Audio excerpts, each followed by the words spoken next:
No,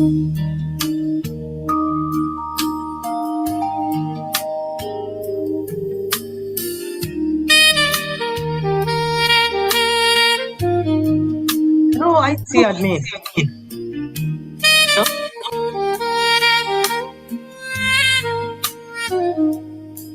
Hello?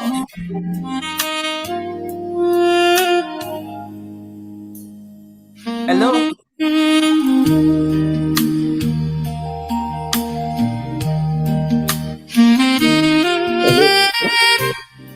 Hello, Augustine.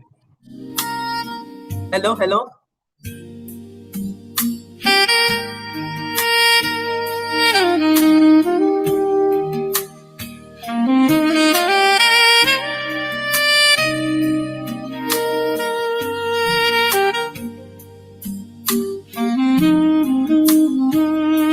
Hello?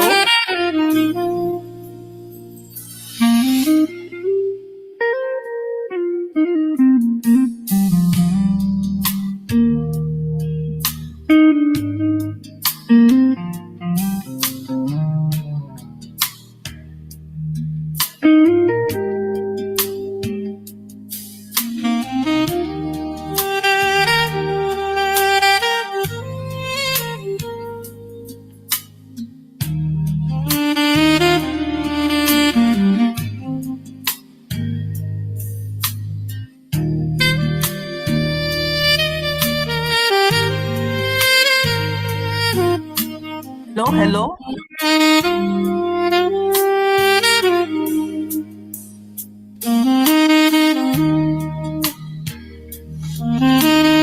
Hello?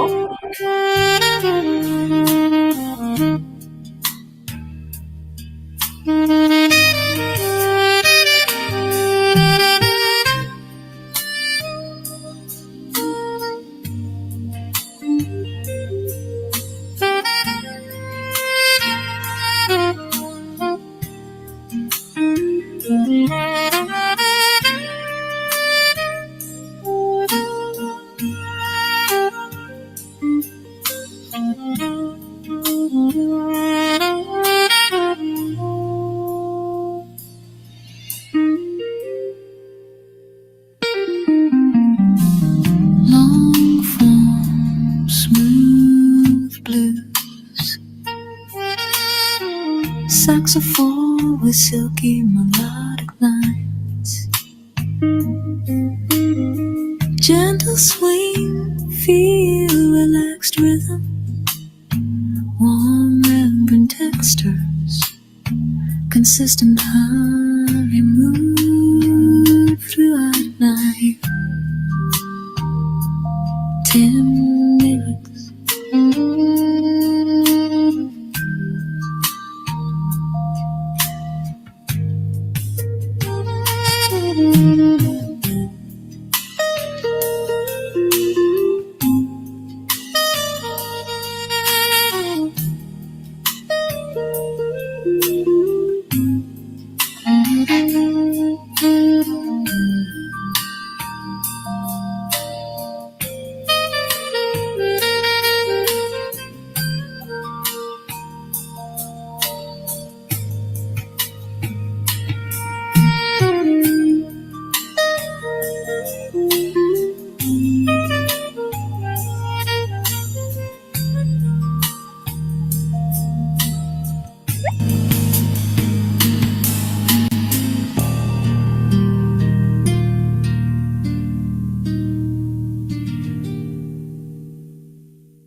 Hello?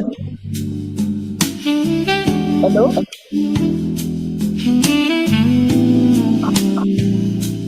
Hello, Augustine?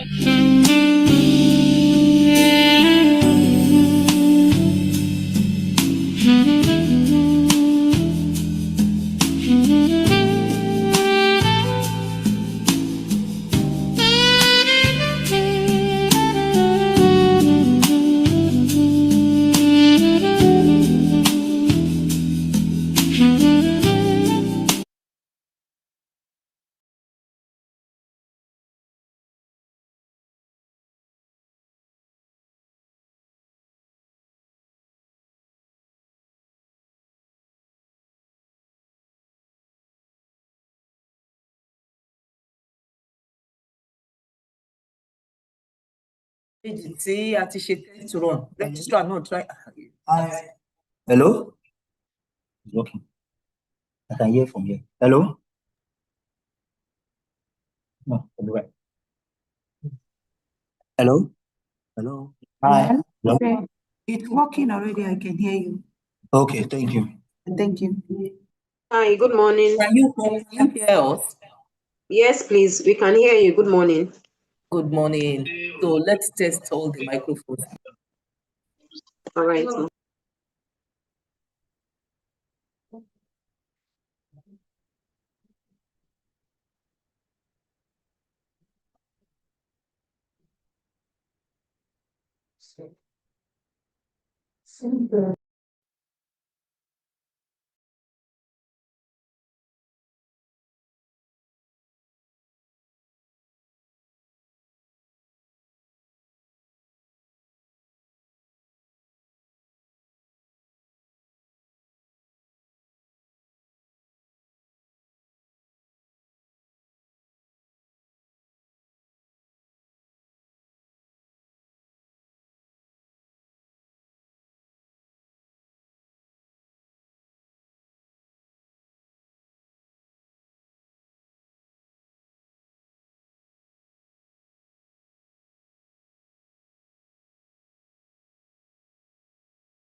Can you hear me? Good morning, distinguished member.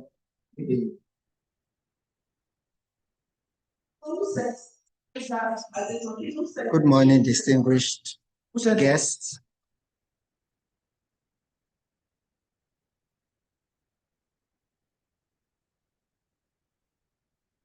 Auto response.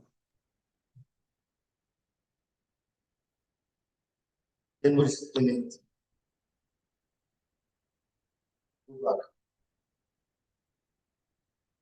Hello? It's 3. Okay. Hello? Anybody hear me? Then we'll explain. Can you hear me? Testing mic 1, 2. Testing, testing. I should be saying testing, testing. Okay, Abi? testing. We can hear you. It's clear. Registrar, how are you? Good morning, ma'am. Good morning. Yes, ma'am. Good morning, ma. I can hear you as well. Okay, Dr. Modi, good morning. Yes, ma. Thank you, ma. By their voice, you shall know them. Thank you, ma. The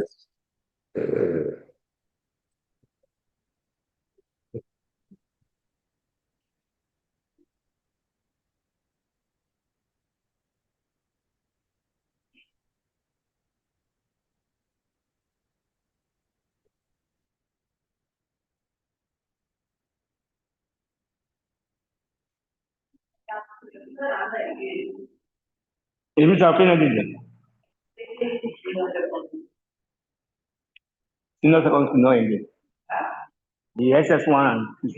Everyone. Testing microphone 1, 2. Good morning, everyone. I'll go there now. Good morning, Mrs. Jagade. Good morning. Good morning, ma'am. Good morning, Mrs. Jagade. The voice sounds like.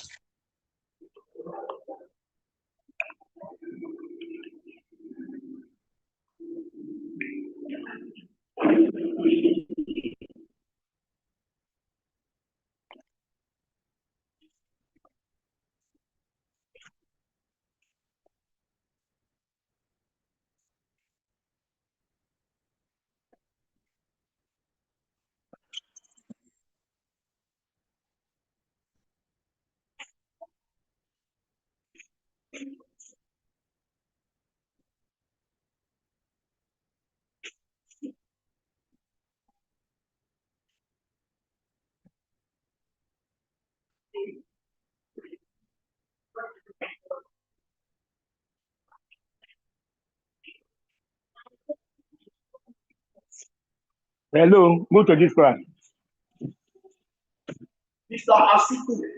But teacher is in your class. The teacher in your class.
Madam, I'm waiting for you to go out of your class.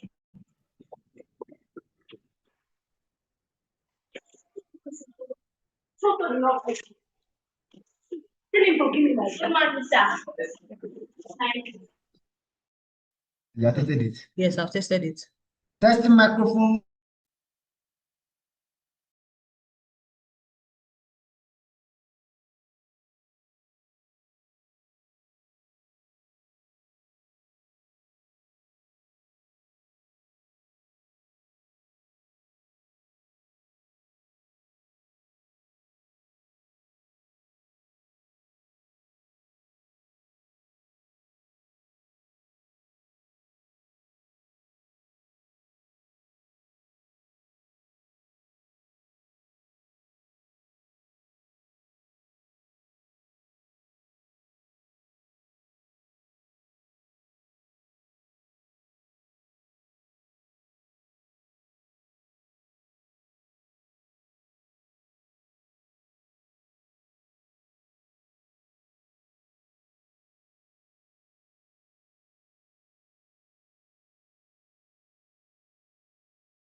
Okay. Right now.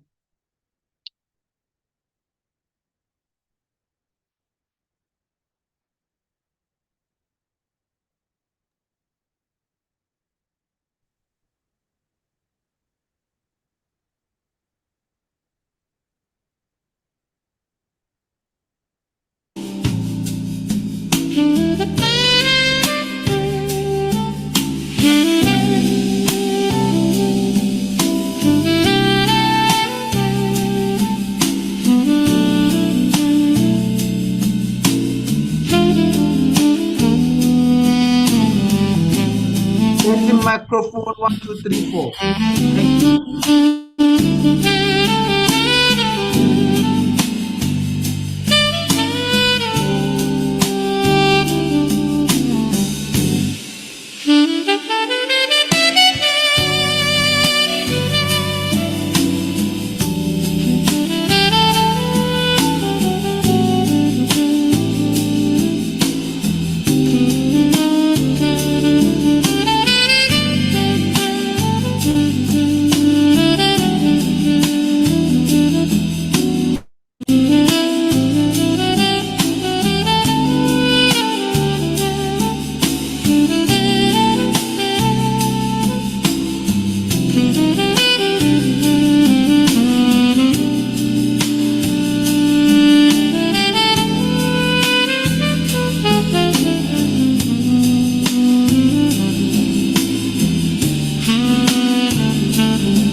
Good morning, distinguished guests, respected educationists, members of the Corona College of Education community, invited participants, colleagues, ladies and gentlemen.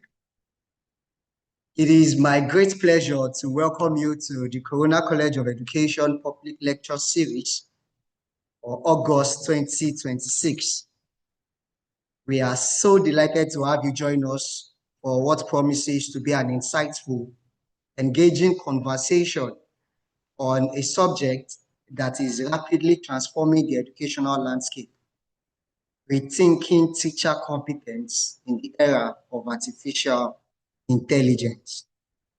My name is Stephen Oguleye, and I have the privilege of serving as your moderator for today's program, alongside my co-moderator.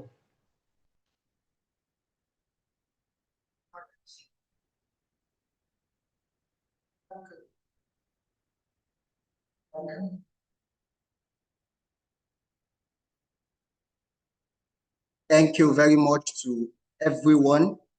To formally commence today's program, we shall begin with an opening prayer. On this note, may I respectfully invite Mr. Richard Olupinla, the Registrar, Corona College of Education, to lead us in the opening prayer. Over to you, sir.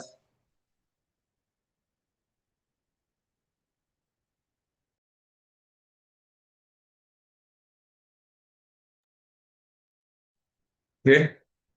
Good morning, ladies and gentlemen.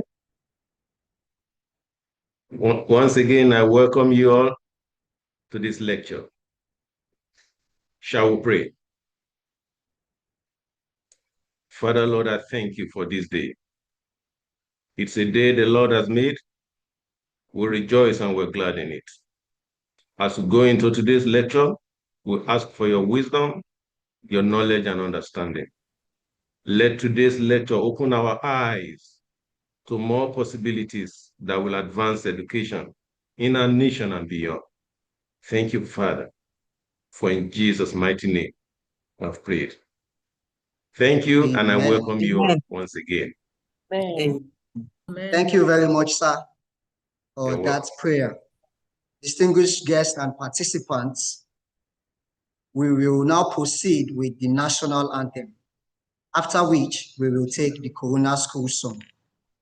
Kindly join us as we sing along. To the Nigerian national anthem, Mr. Albert Congo raises the flag of the new nation. Nigeria, we hail thee, our own dear native land. Though tribe and tongue may differ, in brotherhood we stand. Nigerians old and proud to serve our sovereign fatherland. To the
That was the national anthem and our school song, Corona song.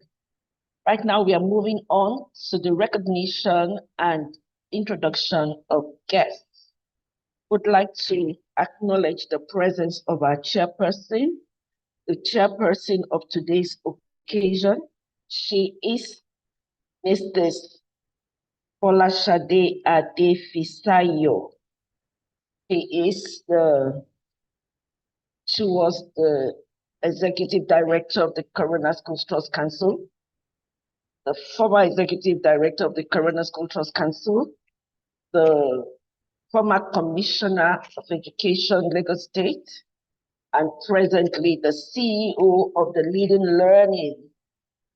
So we'd like to welcome you, Ma. Thank you very much, Ma, for honoring us with your presence.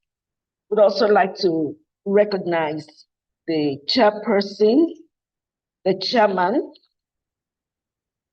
We'd also like to recognize the chairman of the Governing Council of the Corona Schools Trust Council, Mr. Olani Yusuf, the chairman of the board.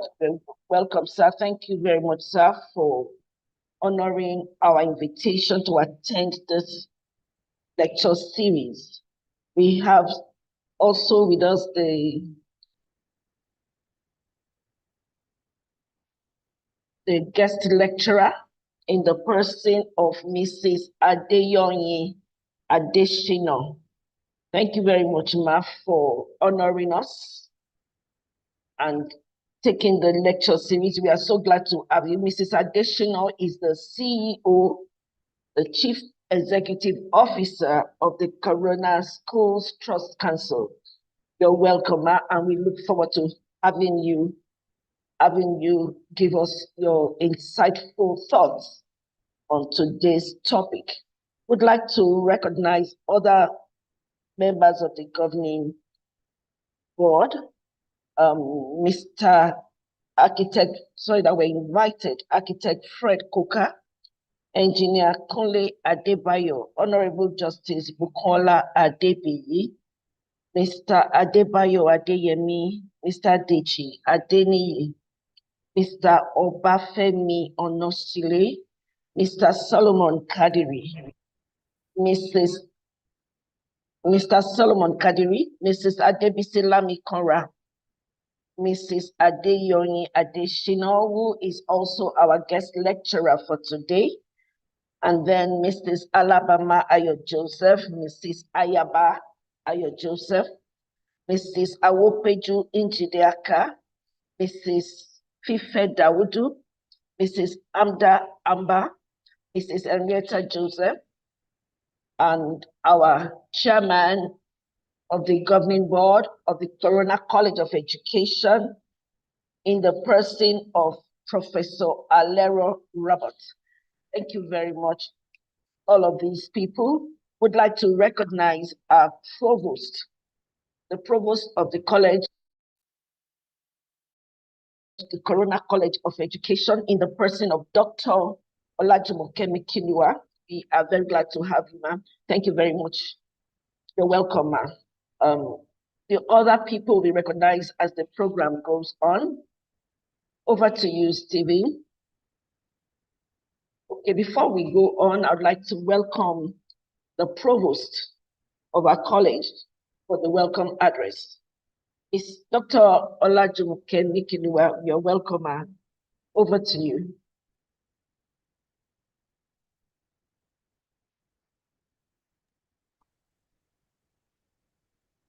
All right.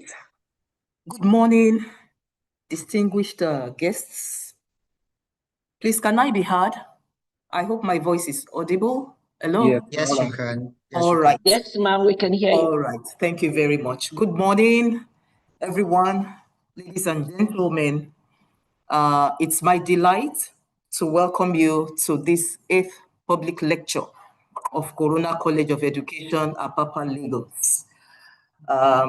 Once again, I welcome as well the chairman of the occasion, Mrs. Folashade Adefisayo, as well as the chairman of the governing board of the Corona Schools Trust Council, Mr. Neyi Yusuf, and the guest lecturer, Mrs. Adeyonyi Adeshino, who happens to be the Chief Executive Officer of the CSTC. Today's lecture is a remarkable one indeed. It's an inaugural lecture for the CEO. And so we look forward to the information, the knowledge that she will be sharing with us today on the topic, rethinking teacher competence in the era of artificial intelligence. As educators on this call, I'm sure you agree with me that the topic is very relevant for the times that we are in.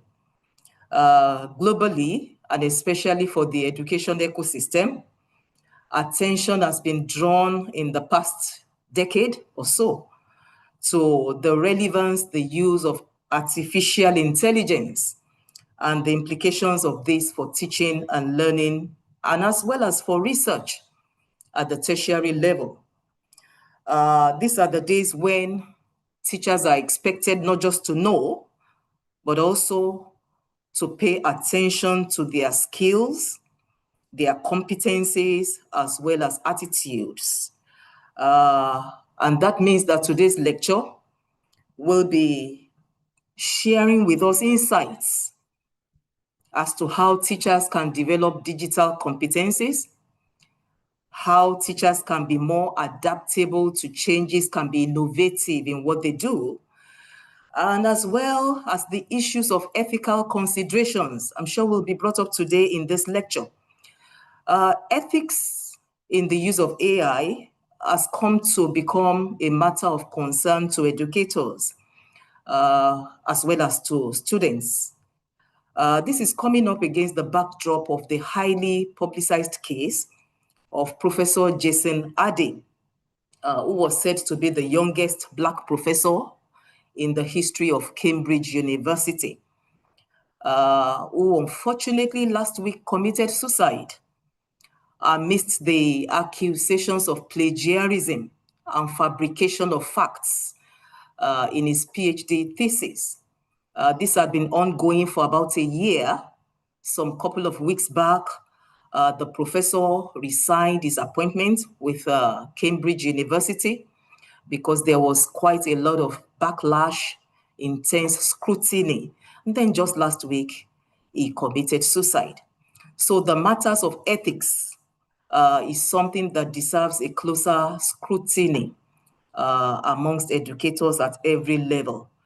It would be interesting to hear today how AI can be used creatively, ethically, and pedagogically for the delivery of education at all levels. I saw a quote somewhere just a couple of days ago by John Thornhill. He said, humans cannot remain passengers in the back of the AI seat. We cannot afford to be mere passengers driven in all directions, dictated by AI. We have to take the matter in our hands, and we have to also answer today as well the question of whether AI will replace teachers in the classroom. Are teachers an endangered species in education today? Are we going to see AI take the place of teachers? If I dare say, this is not to preempt the guest lecturer, if I dare say myself, I want to assume that AI will not replace teachers, but teachers who possess AI intelligences and competencies, who can use AI intelligently, will certainly replace educators who cannot. Once again, ladies and gentlemen, I welcome you all. The proprietors and heads of schools who are here, you are recognized. Colleagues who are from the academia, you are also welcome. Let me just quickly say that we already have a full house because the Zoom platform, I am told, can only accommodate 100 participants. If you happen to be logged out at any point, I'm sure you can always rejoin this conversation on YouTube that has adequate capacity. And for those who may be joining for the first time, there is enough room on the YouTube to accommodate everyone. On this note, once again, ladies and gentlemen, welcome. Thank you for your attention, and I wish you all happy listening. Thank you. Thank you very much, Ma.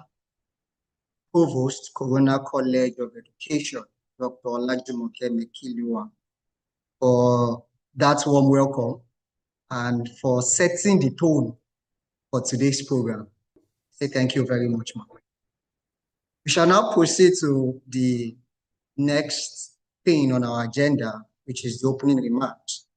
It is my honor, therefore, to invite our distinguished chairman, Mrs. Folashade Adefisayo, CEO, Leading Learning Limited, and former Commissioner for Education, Lagos State, to give the opening remarks.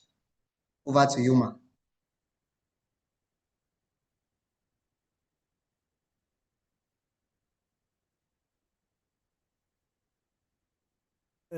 Good morning, ladies and gentlemen. I hope you can see me well and hear me as well. Well, good morning, members of the board of the Corona Schools Trust Council. It's so great to be with you. You know, I always say wherever I am that I'm an ambassador of Corona, and it is my first love. So you never forget your first love. So thank you for having me here. I'm highly honored, and honored more because I think this is such an important topic. This is going to set the pace and determine what schools, teaching, and even the life, work, career, and everything will be over the I don't know how many years to come. Children who are in school today are going to come out into a very different world from what we have now. And I'm glad that you are having this particular discussion because it's important for us to get them ready.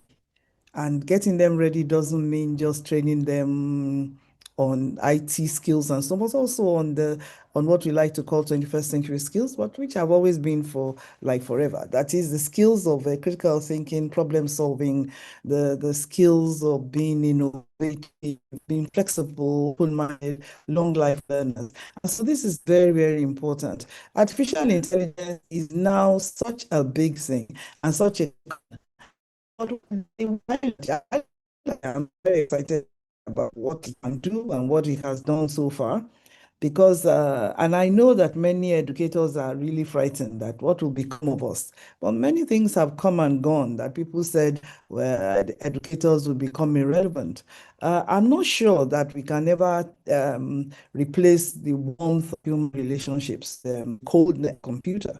So I honestly feel that it is not a threat to education. It does become a threat when we allow AI to replace thinking, when people are no longer thinking, when it weakens human relationships, like I said, when it compromises children's rights, because and emotional safety, psychological safety, and all, and finally, and also when it deepens inequality. So it's important that we use it responsibly. And I'd like to piggyback on what the provost said about using it reasonably, intelligently. I think because if we use it intelligently, if we use it, ethically, if we use it responsibly, if we use it pedagogically, then its influence can be remarkable. But again, not to preempt the speaker, I'm very, very excited to listen to to Yoyin has to, oh dear, how dare I call her that? To our CEO, Mrs. Adeyoyin Additional, who I fondly call Yoyin, and somebody who I hold in immense respect, both for her cognitive abilities, her personal competence, and of course, her professionalism, and of course, as a human being. So I know that she will bring to bear all her skills, all her attributes, all her personality into a very important discussion. And I look forward to the day. I hope all of us here are looking forward to it, and we'll take our learning from it and learn not to fear this thing, to go in. It's here anyway. If you like, fear it. If you like, don't get involved. It's going to don't let life pass you by, but and use it your own productivity. I think this is why I'm here. It's very exciting. So, Mrs. Adeyoyin Additional, as always, I'm very glad to hear from you. Thank you. Thank you very much, Ma. Thank you. Thank you very much, Ma. Thank you very much. I think one thing I took is it becomes a threat. AI becomes a threat when we humans, we are no longer thinking. I think I'm taking that from you. Thank you very much for those insightful remarks. It is my pleasure and our pleasure to have you here with us also. We have now reached and arrived at one of the most anticipated moments of today's program. And before we invite our guest lecturer to deliver the lecture, we will have the citation of our distinguished speaker. To do this, I respectfully invite Mrs. Abimbola Amusan to present the citation of our guest lecturer. Over to you. Thank you very much, Mr. Ogunleye. Mrs. Adeyoyin Additional is a veteran educator who in over 2 decades has built an enviable career in Nigeria's educational sector. She has risen to become a seasoned stakeholder, impacting the lives of students and educators alike with her sound acumen. Her work experience and career spanned the print media and the banking sector before her entry into education. She has an avid interest in the growth and development of children and is seasoned in running and organizing an enviable learning environment. Attesting to this are the various roles and responsibilities she has held in her years in the education space to date. Academic Superintendent, Primary, Avicenna School, GRA Ikeja, Lagos. Head of School, Corona School, Victoria Island. Pioneer Head of School, Corona School, Lekki. Principal, Corona Secondary School, Agbara. Chief Executive Officer, Corona Schools Trust Council. She holds a degree in English Studies from the University of Ife, a postgraduate diploma in education from the University of Lagos, a postgraduate certificate in education international from the University of Nottingham, and is a certified coach from the Coach Masters Academy. She is also a Microsoft certified educator, Microsoft Innovative Expert, MIEE. Adeyoyin has been serving as the Chief Executive Officer of Corona Schools Trust Council for over 9 years, overseeing all the schools within the brand's academic spectrum: nursery, primary, secondary, and tertiary. She is also a member of the Corona Schools Trust Council Governing Board. She further promotes her personal voluntary work through various fields of interest.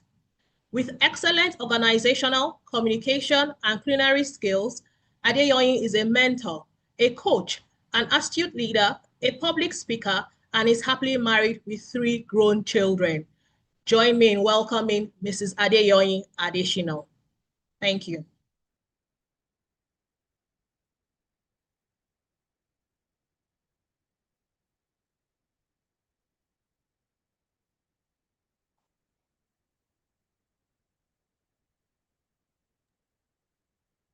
Thank you very much.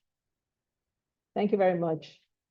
Good morning, everyone. Good morning, Mrs. Amoshan. Good morning, Provost, Corona College of Education. Good morning, Mrs. Adefisayo. It's always a pleasure to be in your company, and I hold you in very high esteem. To all the educators in the room, do let me stand on the protocol that has been laid. The respected members of the academic community, education stakeholders, my dear colleagues, students, ladies and gentlemen, it's both an honor and a privilege to deliver this public lecture at the Corona College of Education. When I spoke with the provost this morning and she told me, congratulations, I was like, congratulations for what? And she went to great lengths to explain just how important this exuberant lecture is. And I thank her for the privilege and the opportunity that she has given to me to present today's paper.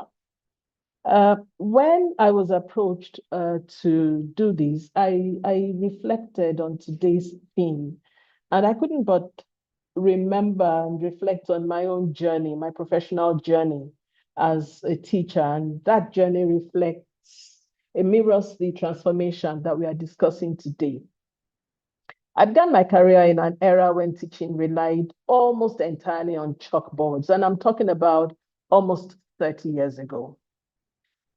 In the days of the chalkboards, printed textbooks, handwritten lesson notes, and face-to-face instruction, professional competence was measured largely by mastery of subject matter, sound pedagogy, and effective classroom management.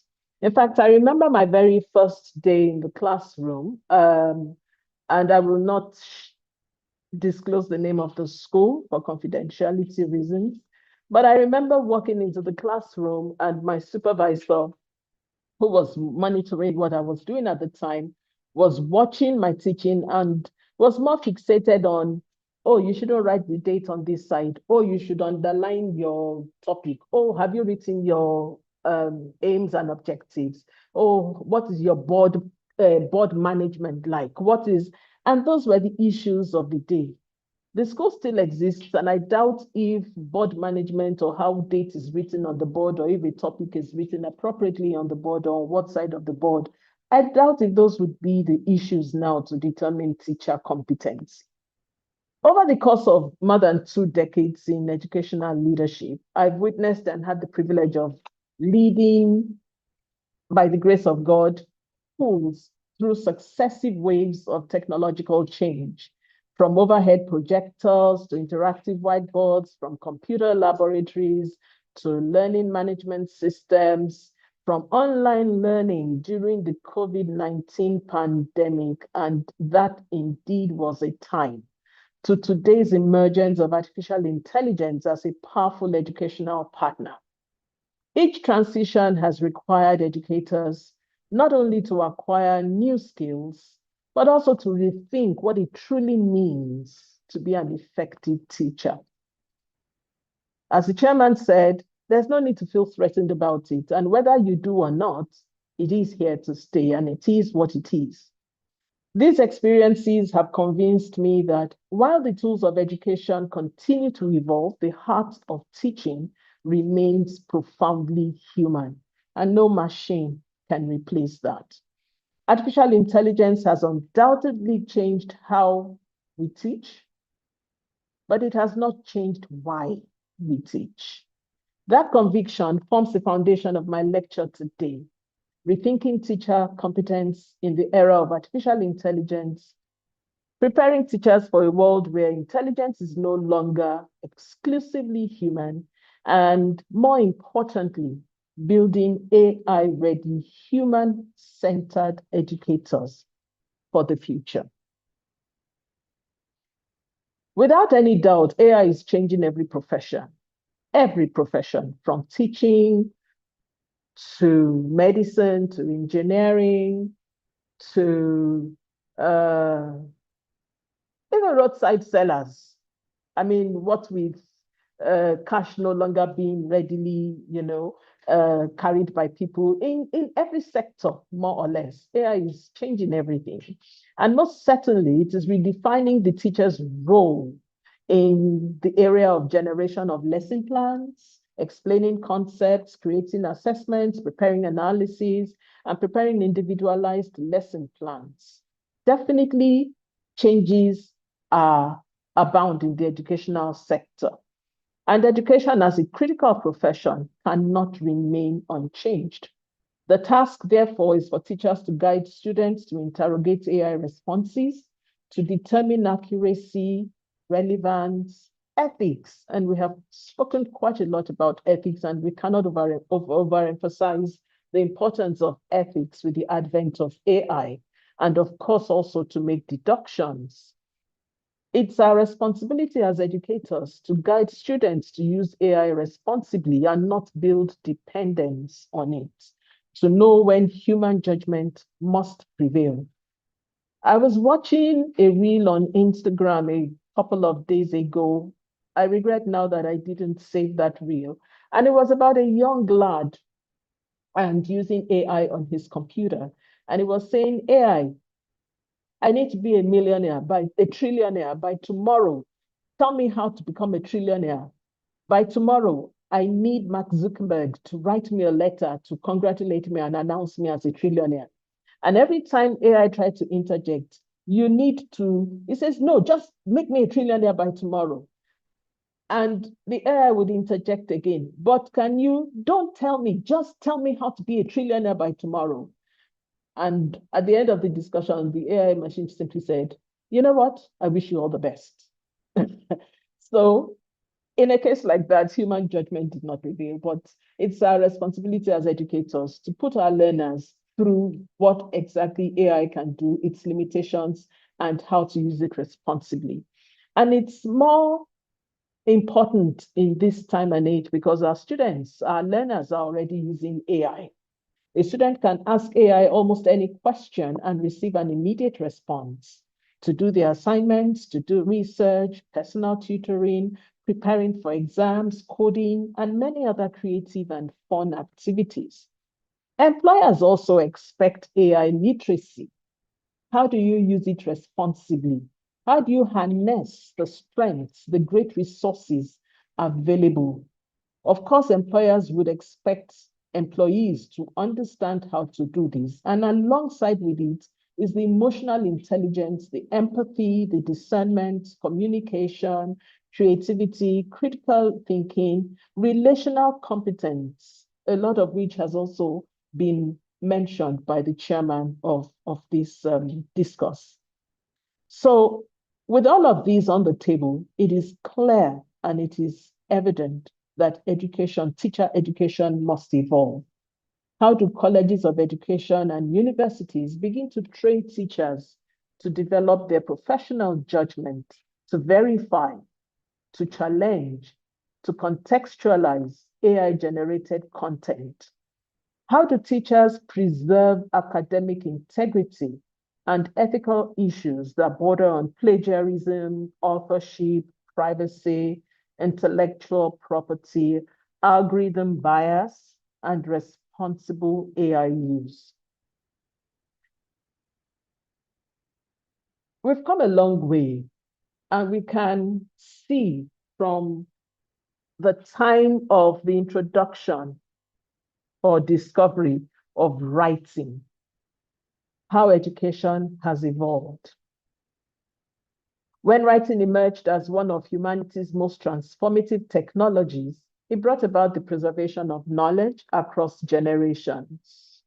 Prior to that, learning depended heavily on memory, oral tradition, and direct human instruction. And a lot of it we are losing now. In those days, stories were told of generational history, and it was passed down basically by word of mouth. With the advent of writing and subsequently the printing press, later in the 15th century, there was wide reproduction and distribution of knowledge in the format of books, textbooks, literature, and all of that. And then came the Industrial Revolution from the 1760s to the 1900s. And this period reshaped schools to prepare work majorly for the industries. In this period, education became structured, it became standardized, it became systemized, all to suit the emerging industrial world at the time. And then, boom, digital technology. The internet came in the 1990s, and these democratized information and connected the world. With this came the common usage of saying that the world has become a global village because information was so readily available.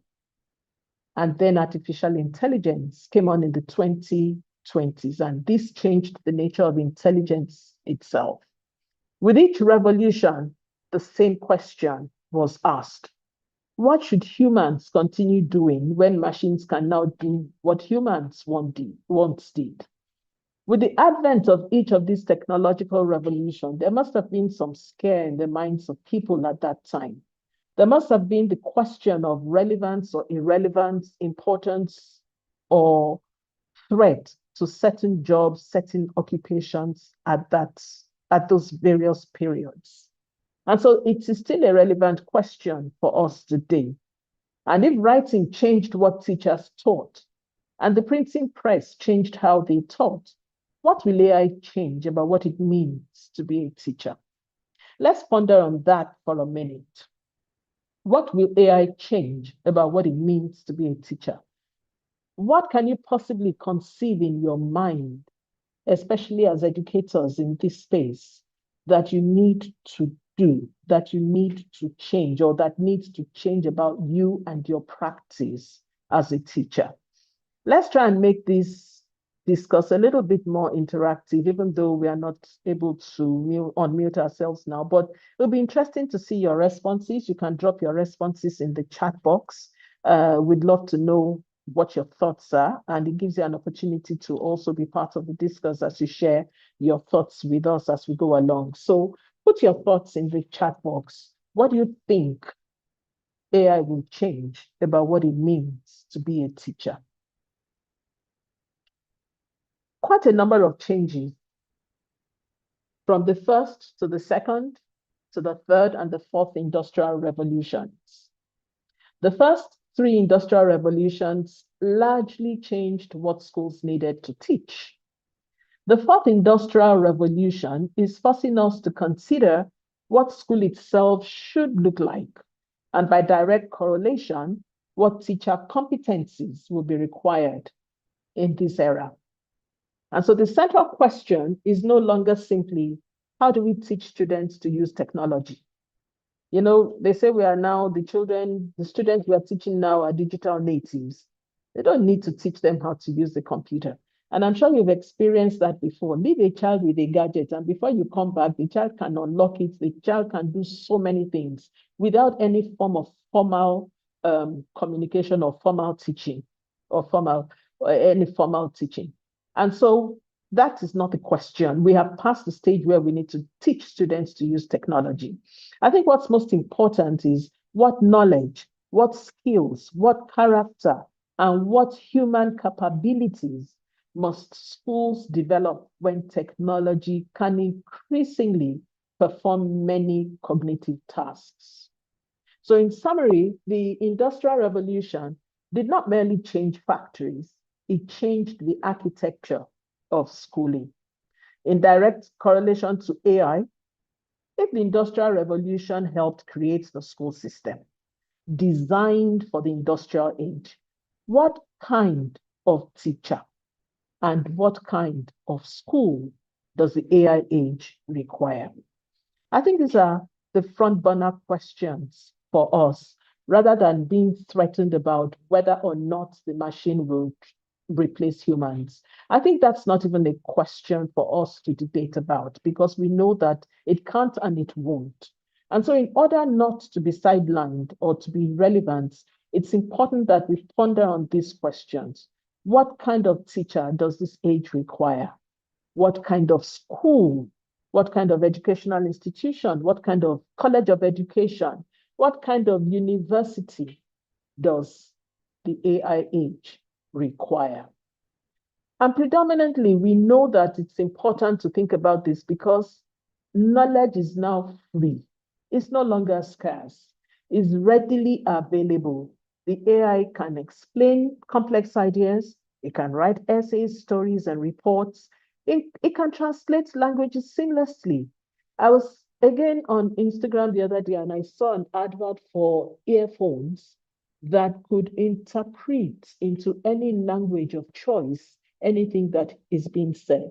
So if I decide to go to China tomorrow, for example, I don't think I have a problem. All I need is look for those earphones, put them on. And if I'm speaking to, because the Chinese is like a tongue twister. So if I'm speaking to the Chinese, it will translate it very, very readily into English for me. And so that closes that gap, that language gap.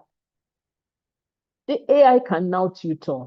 It can create images, music, videos, and so much more. It can analyze data and find patterns. It can code, write and debug programs. And I think what's important about all of what we see that the AI can do is the speed also with which it can do these things, much more than the human mind or the human capability can. So why do we need to compete when it's already there for us to use as a tool? So we've seen the shift from the traditional teacher competencies, subject knowledge, pedagogy, classroom management, board management, assessments, communication, professional ethics. Those are the traditional teacher competencies. And I ask the question, are these still sufficient? You can type your answer in the chat box, please. If you think that all of these things, the traditional teacher competencies, are sufficient for teaching in today's AI era, I'd like to see your answers, your responses to this in the chat box. But Honestly, they are necessary, but grossly insufficient, if that would be the limitation of an AI, of a present-day teacher. Because the question is, if AI can explain photosynthesis in several languages, AI can mark essays, AI can generate lesson plans, just put it in the tool, just type it in and see what it will bring up for you. It can make work easier for you, so to speak. It can do so much more. So what is the teacher still for? And that's what we want to examine in this discourse. What makes a competent teacher in this era of artificial intelligence? If you're an educator in the room, I'd like you to even think and ask yourself that question. Am I a competent teacher in this era of artificial intelligence? And being a competent teacher is not referring to regurgitating, just copying AI directly word for word. That's not what makes a competent teacher in this era of artificial intelligence. Certainly not. We are seeing the shift from the past of the teacher was always the custodian of knowledge, stand in front of the classroom and deliver. Don't entertain questions from students, because students even look up to you. They think you know it all. They depend on you. Your every word is like Holy Bible to them, the Holy Grail. They take it hook, line, and sinker. And then you set tests and exams, you grade them, and the almighty grade you give is what determines just how intelligent, or determines the ability of a student. But the shift is here now. It's not even tomorrow. It's here today. Currently, the focus or the reality is that the teacher is a learning designer, a facilitator. You no longer hold all the knowledge, because whatever knowledge you think you have, the children have it at their disposal. They can gain it at the touch of a button. And so what you are doing as a teacher now is to design learning, is to shape your learners' learning experiences, to determine it, to shape it, to determine the mode, the mode of communicating it, the mode of expression. The role of a teacher now is more of a thinking coach, a guide, a mentor. Those things that the AI cannot do, the human component, the higher order abilities. The role of a teacher now is that of a character builder, shaping human potential. Let's look at what some research has said about future-ready learners. The OECD, which is the Organization for Economic Cooperation and Development, a global policy research organization that helps countries learn from one another and develop better policies for economic and social progress, have an OECD Learning Compass 2030, which is an education framework developed to help educators, policymakers, and schools think about what students need to learn and become capable of by 2030 and beyond. At the heart of the Learning Compass 2030 is student agency.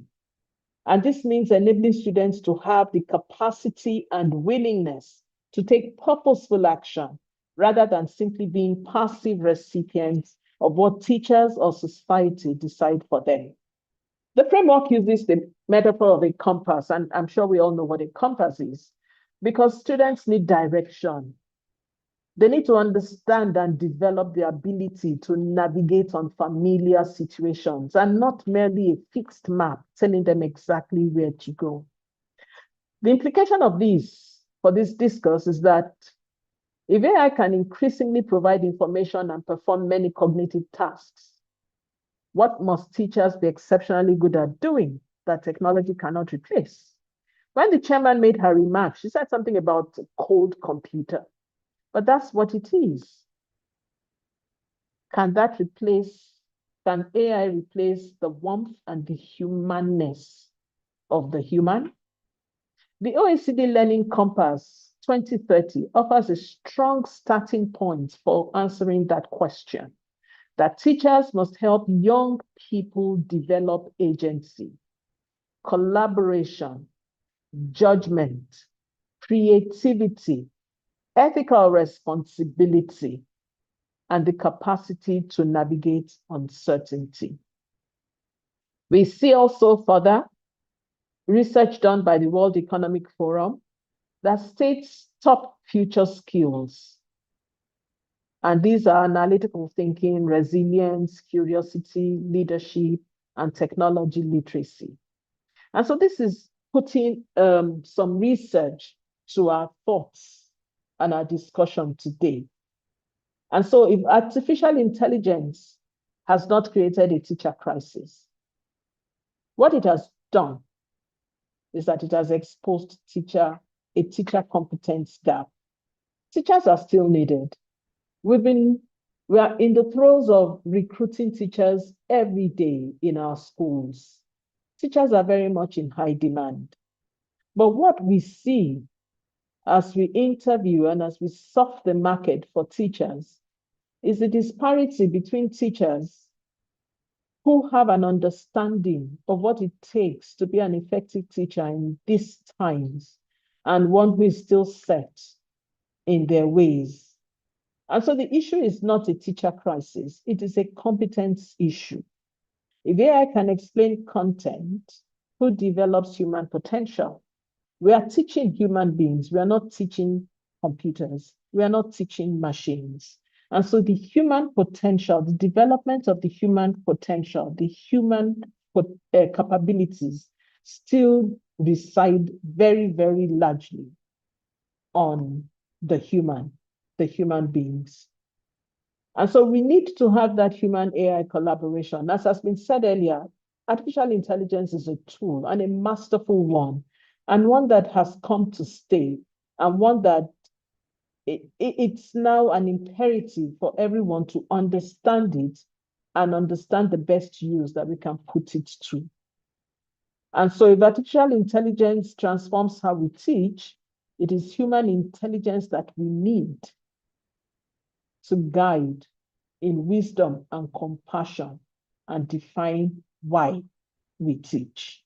And so these are competencies, these are areas that teachers need to begin to develop more of in the classrooms. So we've seen that AI can assist with so many things. Indeed, so many things. If you write anything now and you put it into your ChatGPT or any other tool, it will certainly give you a better version of what you have written. And so that's what AI does with us. It assists the teacher in the basic work, the cognitive work that the teachers do. In lesson planning, the AI is fantastic to assist with that. In assessment, in quiz generation, in report writing, in resource creation, in translation, in feedback and administrative work. But note, the underlying word here is to assist with. It's not for you to expect AI to be the one to develop everything for you from start to finish. You still need to learn the prompt. You still need to learn a few other things that you must impute into the AI to give you what it is that you want. And so, without any doubt, I hope you'll agree that AI is changing our work as teachers by assisting us with these basic routine things that we do every day as teachers. So if AI performs these routine tasks, of course, teacher competence must shift towards higher order responsibility. And the goal is to allow AI to do what AI can do. Very simple. Allow it to do what it can do. While you, as a teacher, you concentrate your energy on human-only tasks. The truth is that education and human growth and development will always be a human enterprise.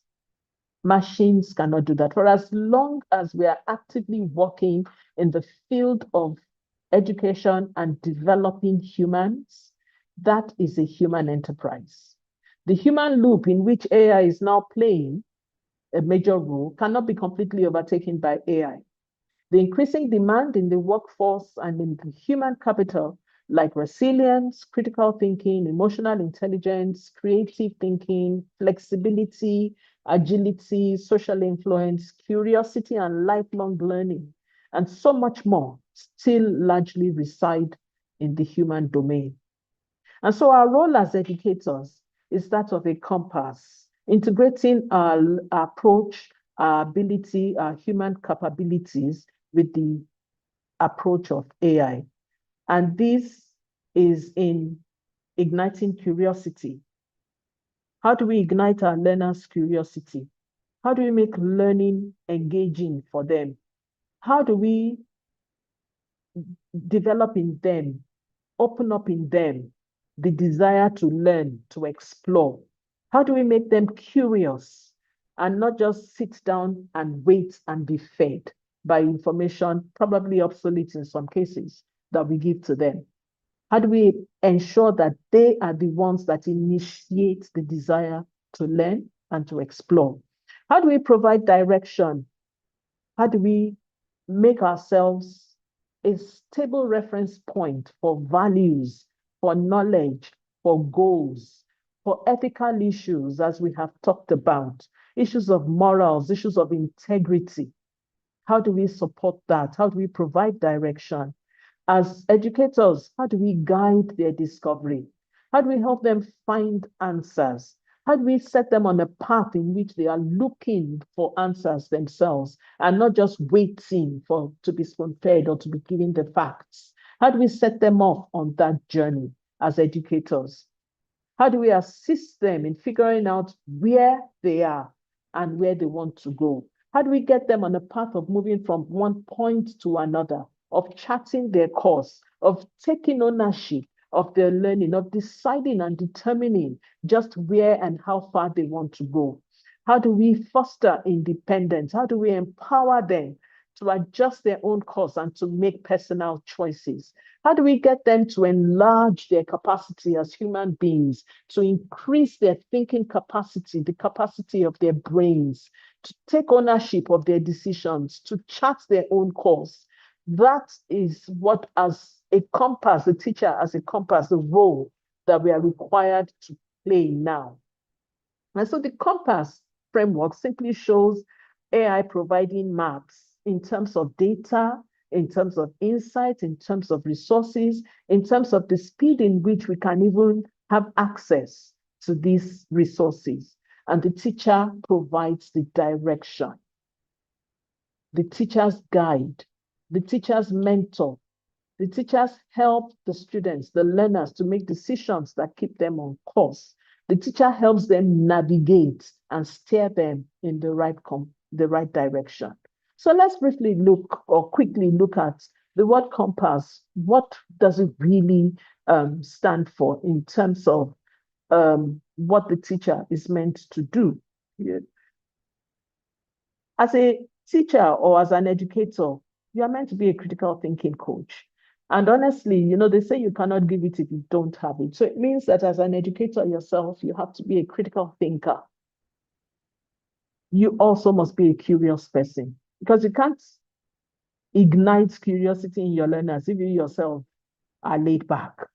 And so you, in order to cultivate curiosity, ask better questions, develop deep thinking, you also must be a deep thinker yourself. So as we're looking at all of these as roles that teachers need to play, it behoves on you as an educator, first and foremost, to be able to do this yourself as a learner, knowing that you yourself, you are a learner.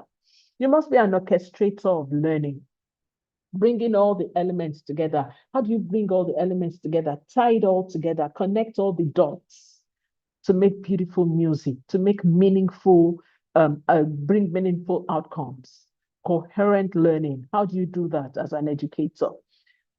As an educator, you're a master of human relationships. And this is the humanity part that we've been talking about. This is what I think is at the heart now of what we do as educators. You must earn your students' trust, your learners' trust. You must inspire confidence, and you must nurture the whole child. You must be a prompt engineer and an AI partner. When you want to partner with someone, you must know the in and out of what you're partnering. You must know everything about AI. You must be an AI learner yourself in order to be able to use AI effectively. You must be an adaptive lifelong learner. The saying here says the illiterate of the 21st century will not be those who cannot read and write, but those who cannot learn, unlearn, and relearn. As the provost said, she said something about being on the back seat of the AI vehicle.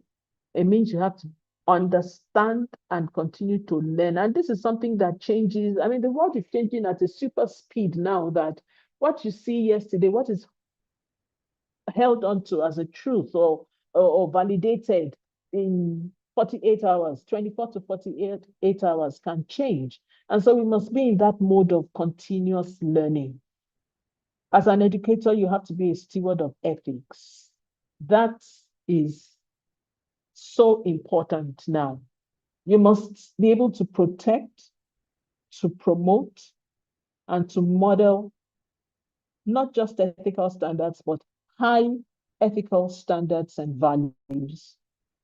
This requires from you a higher level of stewardship and accountability. And then, of course, you must be a strategist using learning data. It's not just in acquiring, storing, and keeping data, but collecting information, analyzing it to support decision-making, to improve efficiency, and to solve problems. If you just keep data, store data for the purpose of being able to show that you're able to do so much with data, you're able to use your flow chart and bar charts and all of that and give meaningful, beautiful presentations without the ability to interpret it and develop a call for action or to prefer solutions, then you've just gone down an exercise in futility lane. And so, comparing the AI or looking at AI and teacher alliance, looking at AI and human capability or collaboration, if I may say, we can look at it from these 5 angles of the GPS, an orchestra, a compass, an architect, and a garden. AI knows the roads, yes, but the teacher chooses the destinations. In the orchestra, the AI is an excellent musician, but the teacher is the conductor. As a compass, the maps show the routes, yes, but the compass determines the direction. As an architect, AI supplies bricks, and they can even come up with some beautiful designs, yes. But it is the teachers that actually design the buildings because it is the thoughts that you put into it and the purpose for which you want a building that determines how the building will turn out. And so it still falls largely on the teacher to be the designer of the building. And as a garden, the AI waters plants, but the teachers cultivate the garden. And this is where we come to the human component as well of the human capacity or human capability is as an AI era teacher. So we're going to look at some competencies.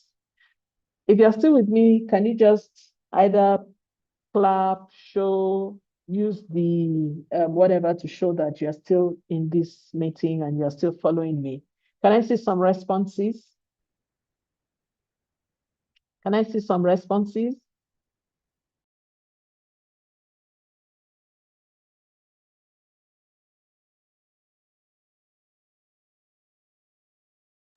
Thank you very much. So we'll now look at some competencies for the AI era teacher. And we're going to be looking at 8 competencies for the AI era teacher. What do you think the first should be in rethinking teacher competence? What do you think the first competence should be? Can you just drop in the chat box what you think the first competency should be, as we want to look at the competencies required for an AI era teacher?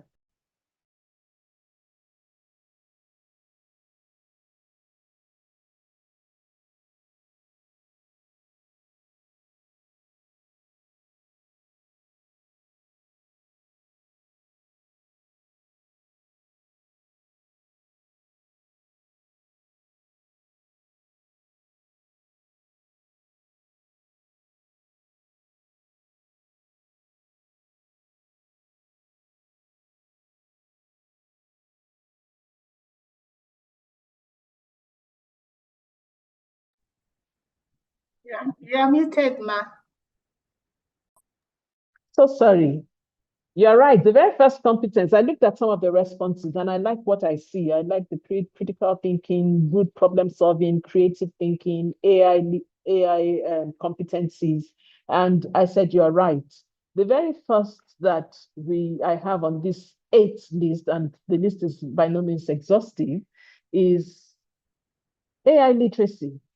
As I said, if you're going to use AI effectively, and if you're going to be relevant in this day and age of AI, you must know what AI is, what are its limitations, what are its hallucinations, what are its biases. I mean, if you really used AI, you will see that sometimes it can frustrate you because it comes up with some things and you wonder, I wish I had done this thing by myself, you know? So you need to understand it. What are its biases? How does the algorithm work? You know, how do you use it for the purpose for which you want it? Because really, the information that is there is so vast that you don't want everything dumped on your laptop or on your space, whether you need it or you don't need it. So how do you learn to shape it? How do you learn to customize it for whatever use that you want it for? You know, and honestly, it can be a fantastic tool if you can customize AI to the extent that it understands even how you reason. It can understand what your prompts are. It can understand what you want it to do for you. And so if it understands you and you make it to understand you, it can give you what you want. So you need to understand it. You need to have, you know, a sound judgment, a sound understanding of exactly how AI works.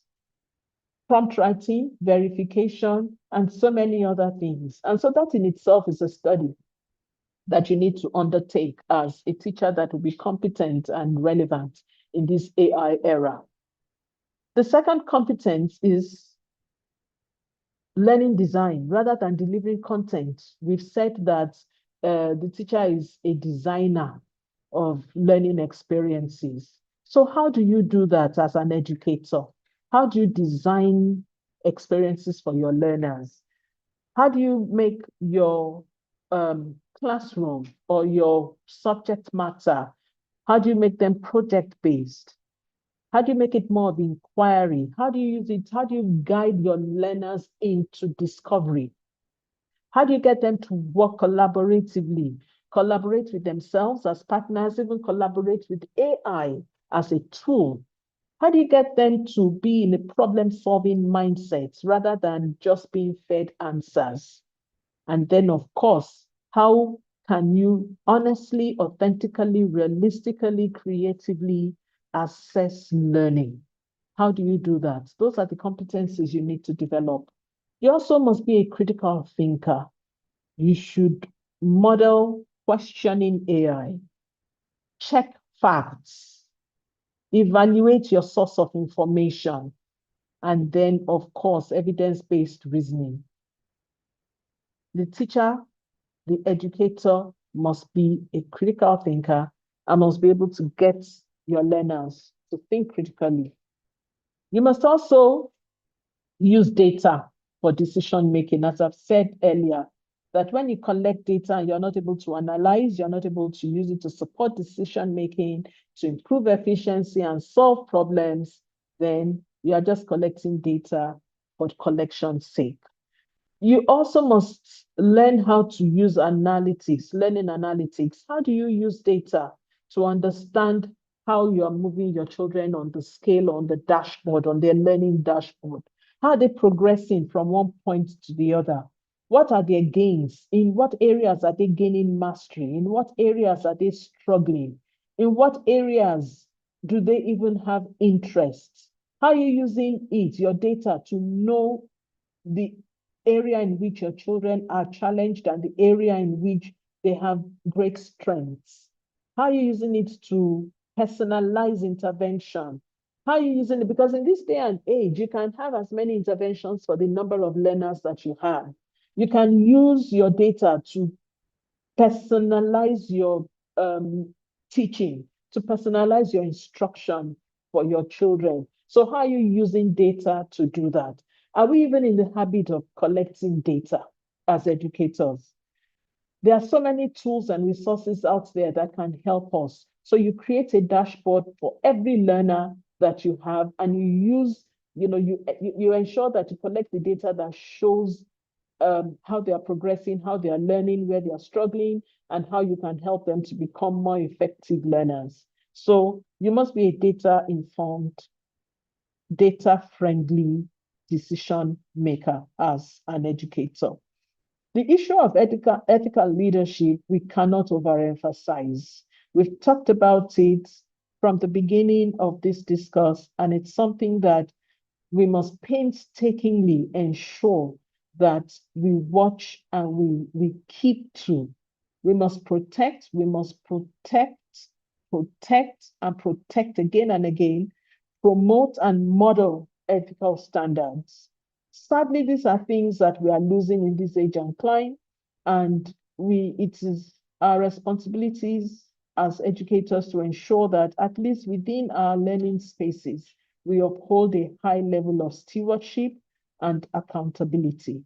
And this goes into all of what we do as educators, goes into issues of copyrights. In the universities now, even lecturers are beginning to use certain tools to detect submissions and reports and essays that are written, assignments that are submitting that are entirely AI generated. I mean, it's not responsible use to do that. And these are things that we must teach our learners. The fact that it's available there doesn't mean that we should not have some responsible use of it and accountability. And it certainly does not, it's not also encouraging, and is not making our learners creative thinkers if they're not able to have an input as well into the work that they churn out. Creativity also is one of the core competencies. Our teachers need to be inspirational. They need to be designers of richer learning experiences.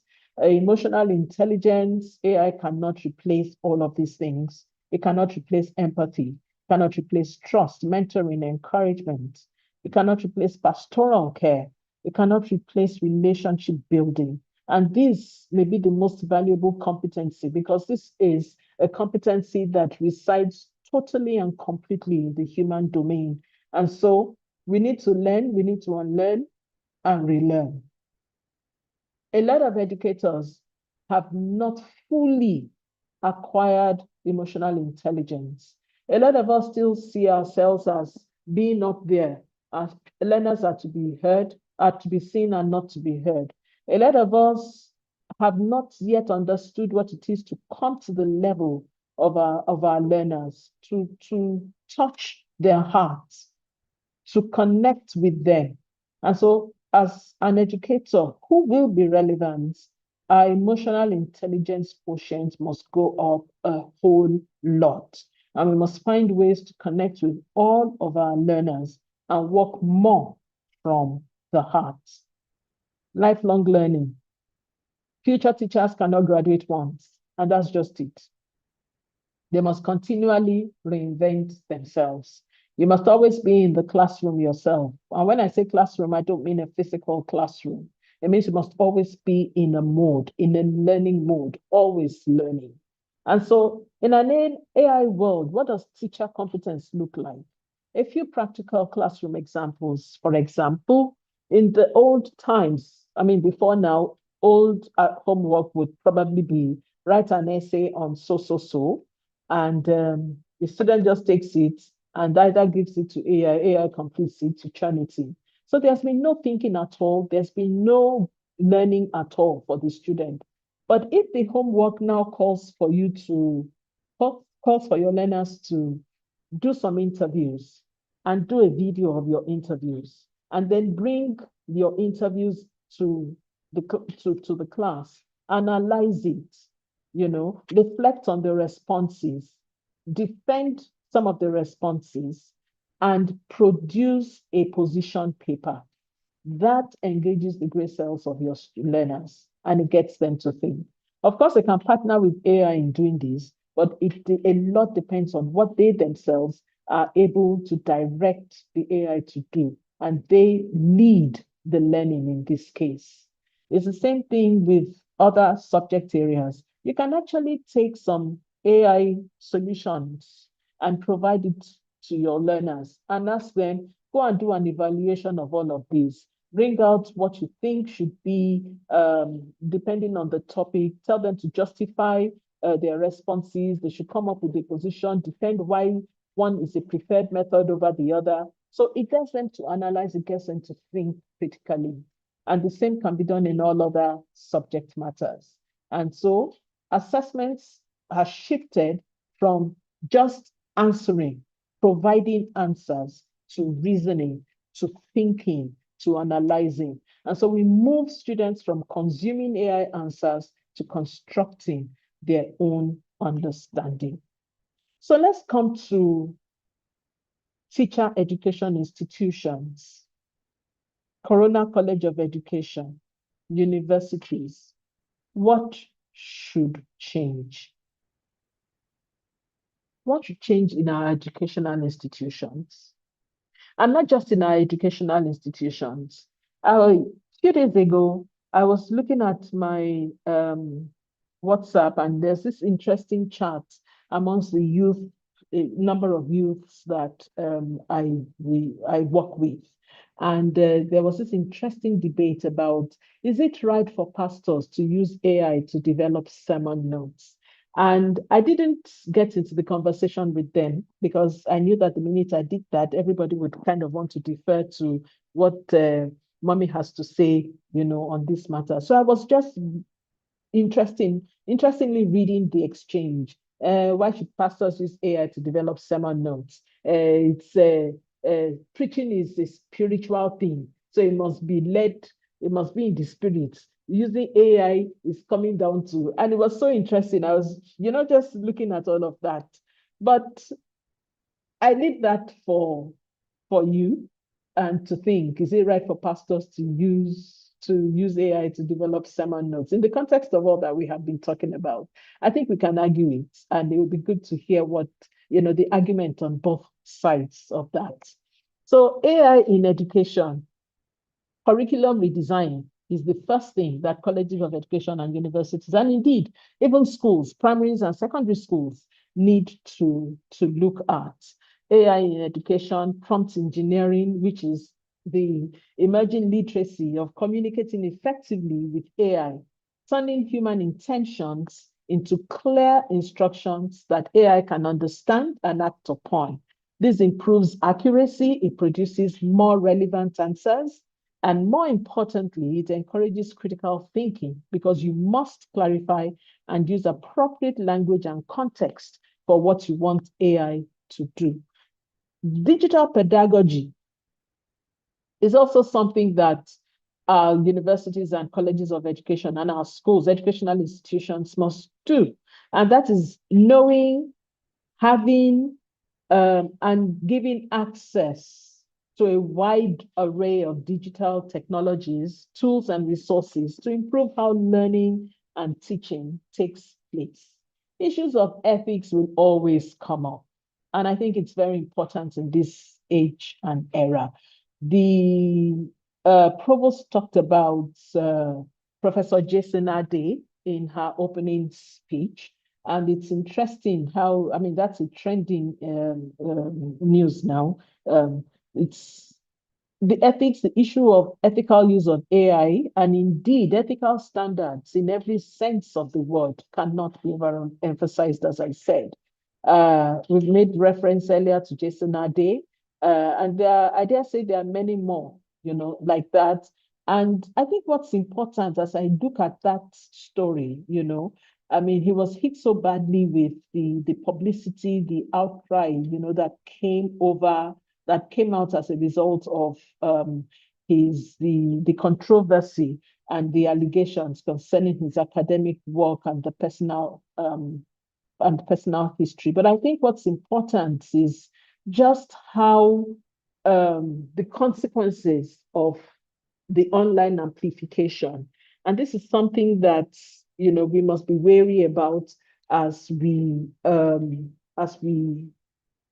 engage and go deeper into the world of AI. We've referred also to future skills, especially the research spotlight by the World Economic Forum on top skills.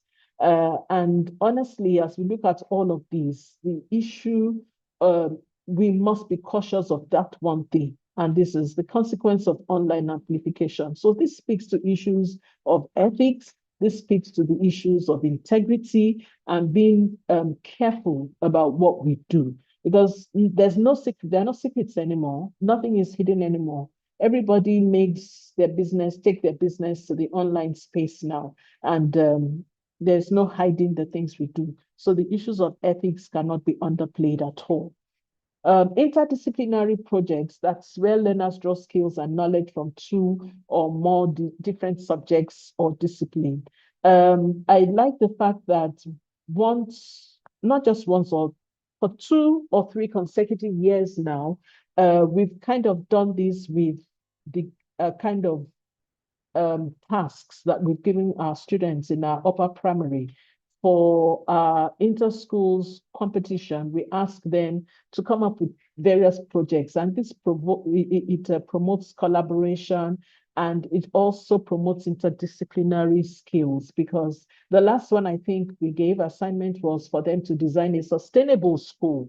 And you'll be amazed at the kind of, projects, the kind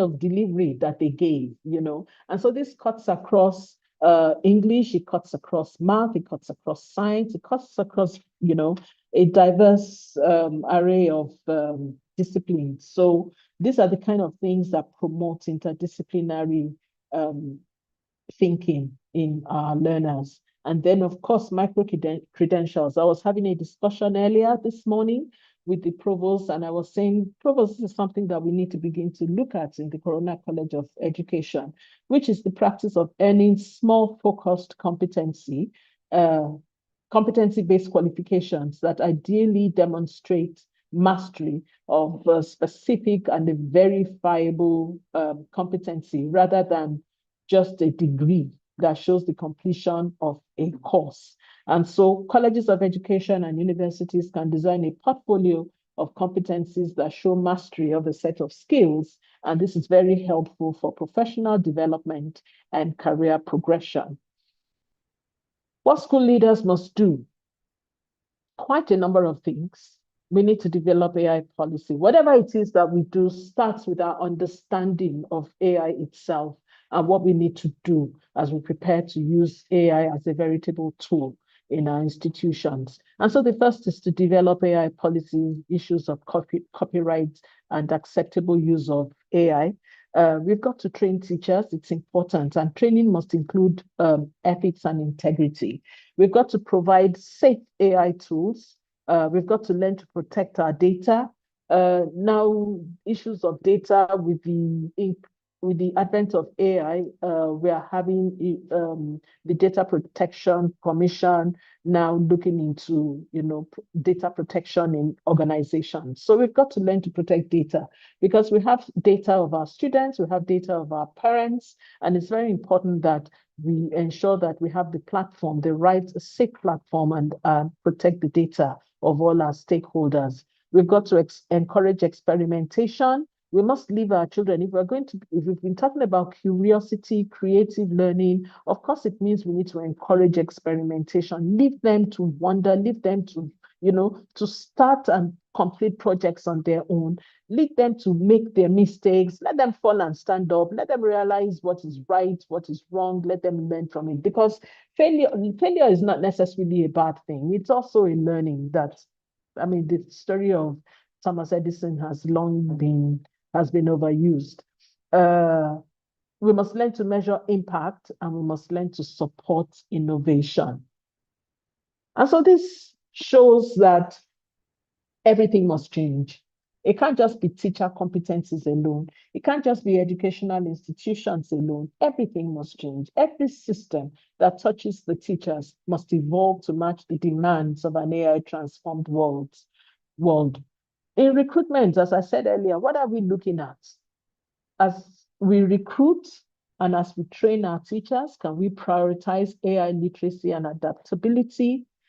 Can recruitment look at assessment of critical thinking, creativity, and ethics? Can recruitment also look for learners who model learning themselves? And so our recruitment processes must change. Our professional development pathways must also change or must be expanded to continue AI upskilling, training in ethics, pedagogy, and innovation, communities of practice. We used to have what we used to be called community learning, community PLCs, professional learning communities. And so we need to bring back communities of practice and peer learning, and then also cascade these down to the learning, to the learners, to the student body. So it's not just the teachers that form the community of practice and peer learning, but even the students themselves, and then focus on future-ready competencies. We need to look at our appraisal process. We can't continue to evaluate in the same old way, because what we are looking at, the skill sets we are looking at, the competencies we are looking at now in our educators, in our learners, has changed. So how do we evaluate our instructional impact? Not necessarily coverage, not evaluating how well a lesson note is written, but the impact. What's the impact on learning? What's the impact on your student engagement? You know, how has it brought about better learners? How do we appraise AI integration, for example? How do we bring it into our appraisal? How do we include the integration of IT, critical thinking, and learner outcomes? How do we bring student growth? How do we measure it as we talk to staff about appraisals? How often should we do the appraisals? Should it be a pen and paper thing, or should it be more of a practical assessment, a practical evaluation? We need to think about all of that if we are serious about, conforming to the AI world. We need to look at our promotion as well. What do we reward as we look at promotion, as we, bring teachers up the ladder? How do we populate our talent pool? How do we value mentorship? How do we even institute mentorship, in our schools and our colleges? And how do we recognize ethical use of AI and data? Do all of this feed into our promotion plan? And of course, teacher education. We need to embed AI, data literacy, and digital pedagogy in our teacher education courses. We need to strengthen ethics, human connection, and inclusion. We can even have courses, on that. They should not be byproducts of what we do, but they should be major issues of focus so that this can be imbibed by our students. We need to prepare teachers as agents of change. And in transforming teachers, we see that if we do all of these, we are transforming systems, and we are also ultimately transforming learning. Now, change, as we have seen from the time of writing to the advent of the printing press down to the digital age, a lot of change has happened over the years. In some sectors, for example, in the banking sectors, the ATM did not replace bankers. And at the time when the ATM was introduced, many predicted the end of bank tellers, but instead, the role of bank employees evolved. Routine cash withdrawals moved to machines, yes, but while the bank staff then shifted focus to better customer relations, financial advice, loan processing, and wealth management. And so the bankers who learned new skills remained valuable. Those who expected banking to remain unchanged struggled. And the lesson and the key takeaway from here is that technology replaced certain tasks, yes, but it didn't replace the profession. The same is true of teaching. AI will automate routine work, but it cannot replace the relational and development role of a teacher. We've talked a lot about the GPS as well in the course of my delivery. Taxi drivers once relied entirely on memory to navigate cities. Today, ride-hailing drivers use GPS to find the fastest routes, to avoid traffic, and to improve customer satisfaction. And so the best drivers are not those with the best memory. That's still important. Combine their driving skills, their intuitive memory or retentive memory with digital tools. And so the lesson and the key takeaway here is that AI is becoming the GPS for educators. It helps teachers navigate planning, assessment, and differentiation more differently, but the teacher still drives the learning journey. We are now in an era in the medical field of telemedicine. Hospitals now use AI to analyze X-rays, CT scans, and MRIs. And in some cases, AI identifies abnormalities faster than humans. And telemedicine is the order of the day. Yet patients still need experienced doctors to interpret the results, to explain the diagnosis, to consider the patient's history, to answer questions and recommend treatment. So the doctors have not disappeared. Instead, AI has become an intelligent assistant. So likewise, AI can suggest learning activities or identify students who may be struggling, but only a teacher can understand the child's emotions, motivation, family context, and unique learning needs. So let's look a little bit more into this AI-human partnership. In 1997, in a 6-game match, IBM's Deep Blue, a machine, a pioneering chess-playing supercomputer, defeated world-class chess champion Garry Kasparov, leading many to believe human chess was finished. Deep Blue did not understand chess in a human-like way or learn through conversation. Its strength came primarily from specialized algorithms, chess knowledge, and massive computational research. What this showed was that machines could outperform humans in a highly structured task. And honestly, there's no need to even compete with AI in that regard. However, a new form of competition emerged after Centaur chess. The name derived from the mythical centaur, half human, half horse, representing the combination of human intelligence and machine intelligence, where humans work alongside AI.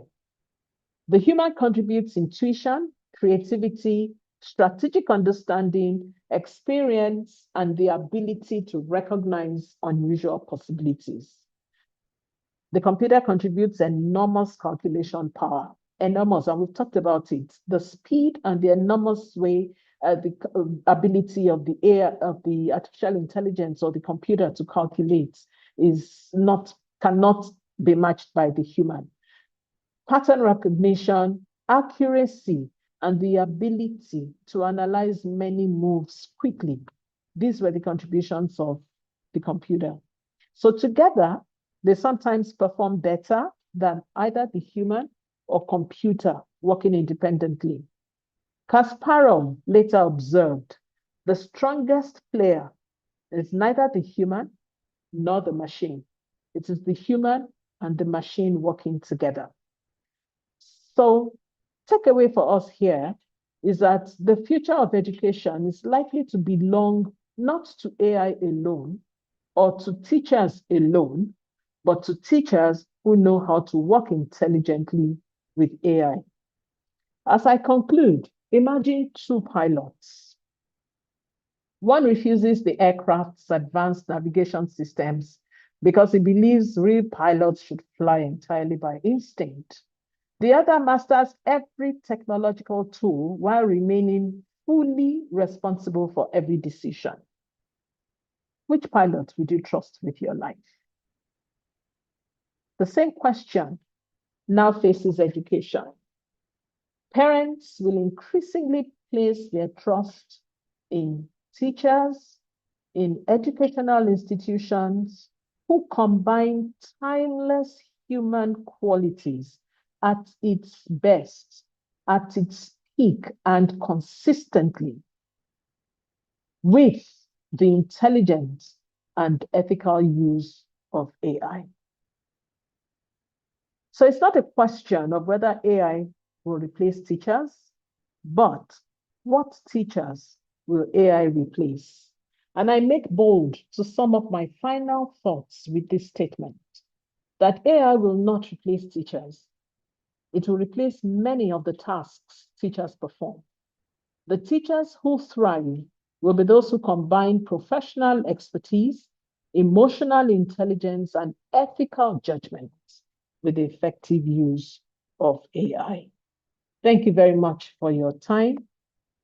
I'm open to questions, reflections, comments, and contributions. Thank you very much. Thank you very much, Ma. Thank you, Mrs. Adeyoyin Adeshino, the CEO, Corona Schools Trust Council. You have given us a lot to reflect on competencies, on curriculum redesigning, AI, human-AI partnership. Thank you very much, Ma. On this note, I would like to invite the chairman of the occasion, Mrs. Folashade Adefisayo, for a response and a delivery. However, before she does that, before you do that, Ma, please note that the next session will be questions and answer. We will be taking 2 to 3 questions from the chat box. Please, so if you have questions, you can drop it on the chat box, and also on the YouTube channel. We'll take 1 question from the YouTube channel, and we would likely give 1 person the chance to talk and ask our question as it is. So over to you, Ma. Mrs. Folashade Adefisayo.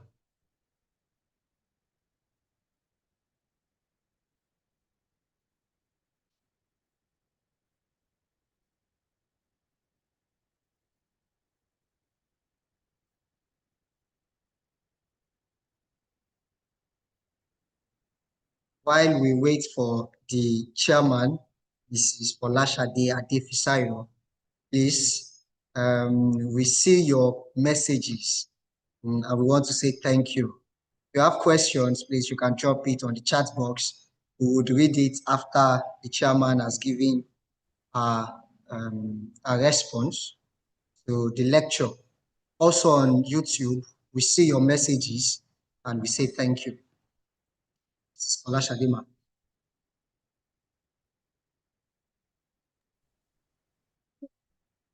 He's experiencing some glitches with her network. So maybe you can continue when she has rejoined, then she can give her response.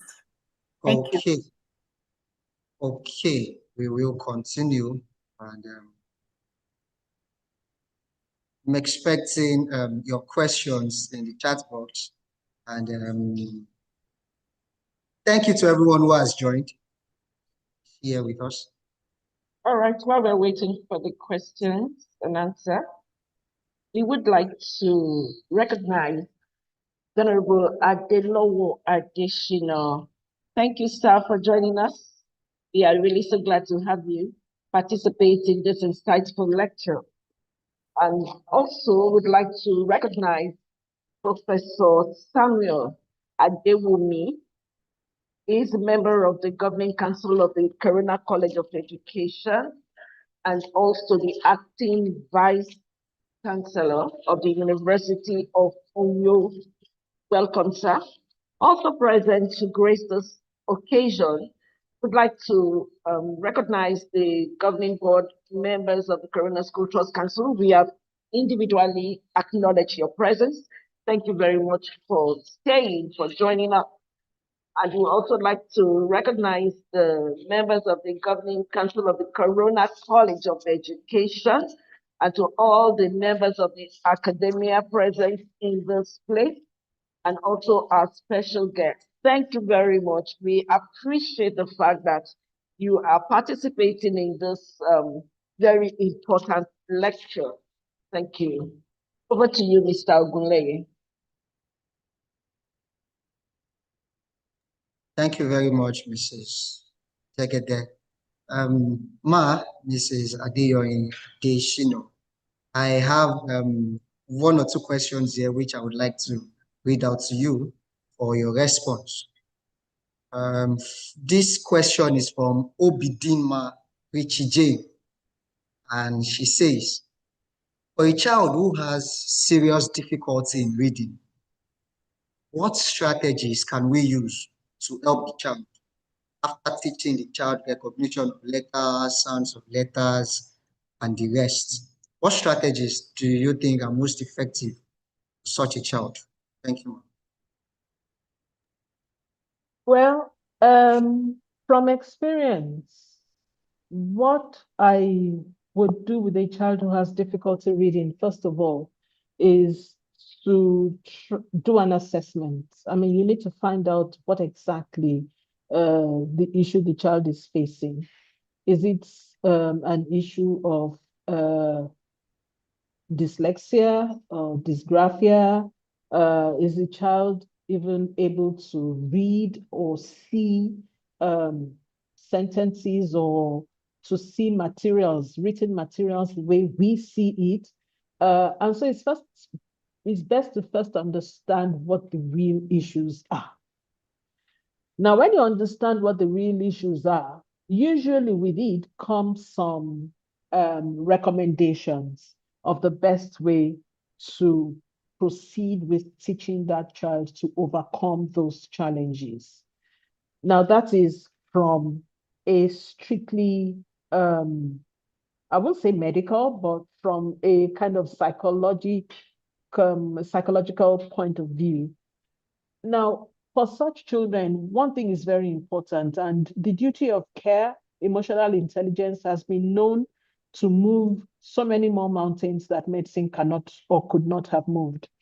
One is very important to keep that child's self-esteem and not to compare the child with other learners. That is also very important. Two, is also good to identify what strengths the child has and let the child play first primarily to her strengths, and let the child gain courage in doing those things that she knows how to do best and being publicly recognized and rewarded for it. Two is the socialization aspect. It's important that for such children who are not able to read, but they can talk, can't they? So why don't you have conversations with them? Why don't you have conversations with them? Why don't you make them talk? Why don't you make them do things that, you know, they are able to do with ease and build up their confidence as they navigate the waters of the areas of their challenge? I think that is very important. I recall that we also have a speech-to-text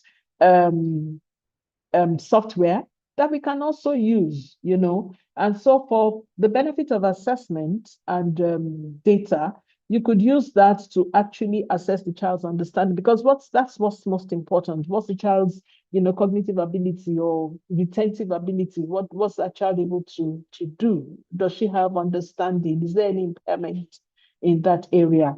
So those would be the first things I would say we should do. Now, I recall when, many years ago, when I was head of VI school, we had a student who couldn't read very well. And he was progressing from year to year. And what we did with that child was simply sit with him and have discussions with him. So when we read to him, when we teach him, we ask him questions, he's able to answer. When we do exams and his mates are able to write their exams and all of that, we take him to the library and we take him through those same questions, and he's able to answer brilliantly.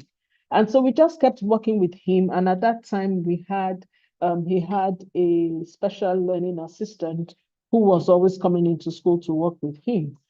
And I'm telling you, today that boy is an engineer. And he lives and works in the United States. And he has, over time, I mean, there are tools to help children. And as the children grow, as they grow in age, as they grow, you know, and record their milestones, they may be late in starting, but they will measure up. And so we shouldn't let there be a retardation of other things that they can do, you know, which is basically their, you know, learning ability and all of that, and their self-esteem, very important. So I think those are the first things that we need to do with such a learner while we explore other, you know, support that we can give them, you know, to help them catch up over time. Okay. Thank you very much. Thank you very much, Ma. Thank you for that response. I know the chairman, Mrs. Folashade Adefisayo, is back with us, and I would like to yield the floor to her for our response. Thank you, ma'am.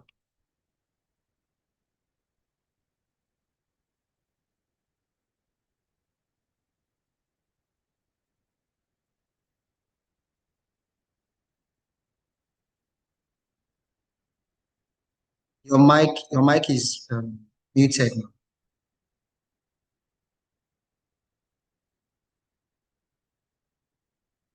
Unmute. Okay, thank you. You kept saying that the host had to unmute me.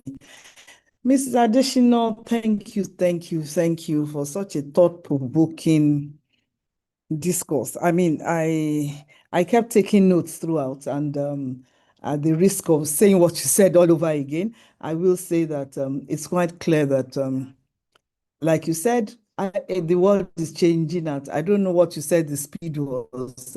I think it's supersonic or something like that. And therefore, and if we remain fossilized in the way we've been, we've been delivering our craft as teachers in the classroom, then it's a threat to us. But if we accept that change has come, and basing it on the compass, because of her, I actually went and Googled compass and got the pictures. And so what is compass? What is the importance of compass? To know, and this is trying to teach us, to tell us that we need to teach our children the skills that will enable them excel in the world that they are going to live in.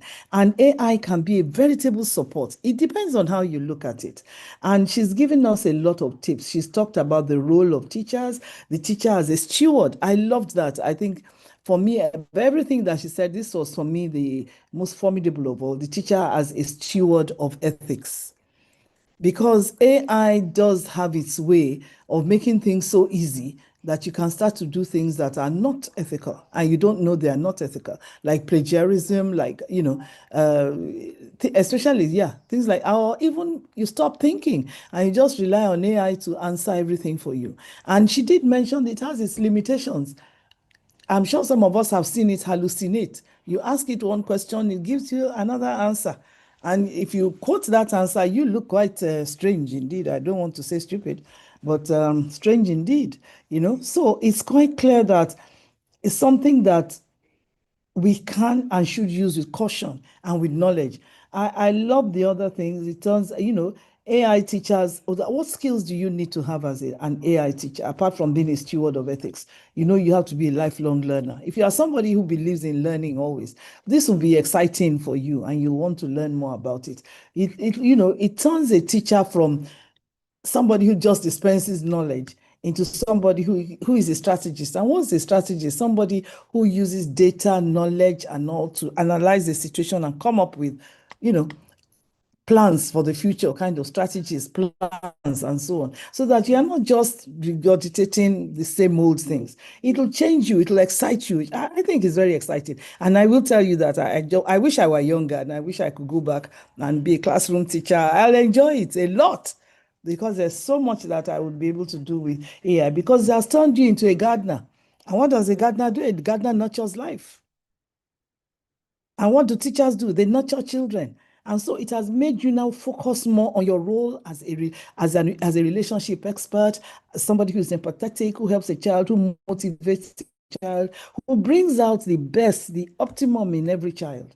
It helps you through that process so that teaching can become much more interesting, much more impactful, much more challenging, of course, but great. I also loved her talk about data collection. I noticed in Nigeria, we throw away data. 100% of the people there are this and that. 25% are saying this without really collecting data, but just let me use my sense, So, but this will lead to real data collection on the abilities of a child. So when you are discussing with the parent, is she doing well? Is she not doing well? You'll be able to back it up with data and not just conjecture or, or just guesstimate. So she said so much. I'm looking at my notes. So I think I'll summarize and end around now, because I love the part of what AI cannot replace. And that is what I want us to take very seriously, that AI cannot replace you, cannot replace you as a human being, your empathy, your understanding of children, your love for them, your care for them, your compassion, your nurturing role. If you know that, then you know that this is just a tool that can help you become an even greater teacher.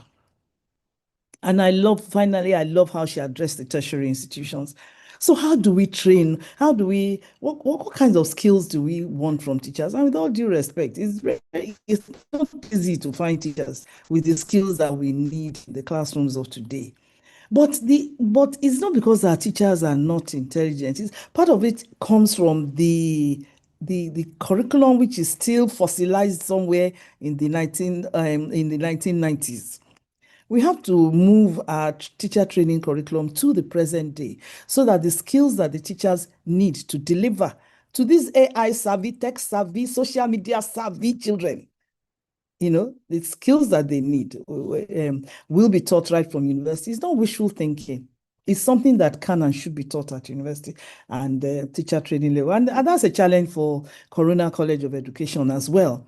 That are you willing to look at the curriculum? I know the curriculum is given by NCC, by NUT, but I've never been, those who have worked with me know that I've never believed that curriculum is something cast in stone. I believe it's a minimum, and then you build on it. So now start building on it so that you deliberately, intentionally, uniquely, integrate the skills that teachers will need, into the curriculum. So once again, thank you for having me. I really had a great time. Thank you, Mrs. Adeshino. You made me think a lot and Thank you, ma'am. Learn even a lot more. Thank you. Thank you very much, ma'am. Thank you, ma'am. Yeah.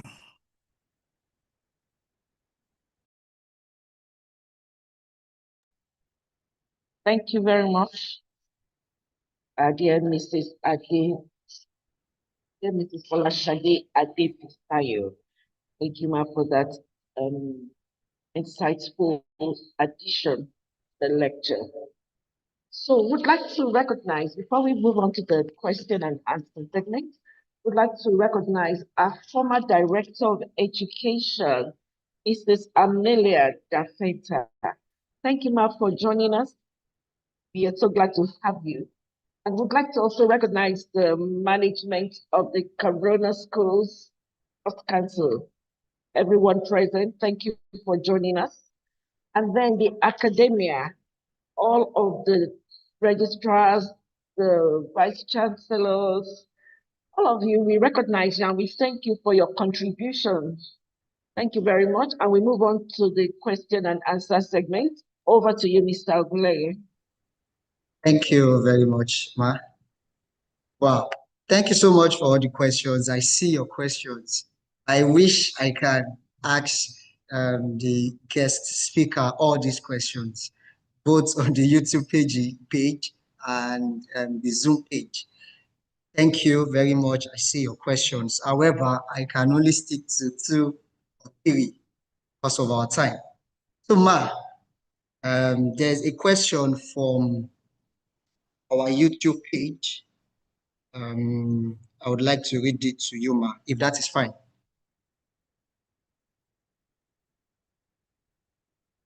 Yes, please. Please go ahead. Yes. Thank you, Ma. Stella Morong Fola from YouTube says, how and where, I think this question is generic to virtually all teachers and all educators. How and where do we as teachers or educators start our AI journey? Do you have recommendations of AI certifications or competency that we should start with? Another question, I think I should take 2 questions so you can ruminate on it. Another question from Iliyasau says that as AI continues to become more powerful and capable of performing many tasks that teachers and students currently do, how can schools, so this is particular to schools, how can schools ensure that AI remains a tool that enhances the teacher's role rather than replace it? What can schools do to ensure that staffs, educators are competent in this level? Thank you, ma'am. Thank you. So to your first question, how and where do we as teachers or educators start our AI journey? And which AI certifications or competencies do we start with, please?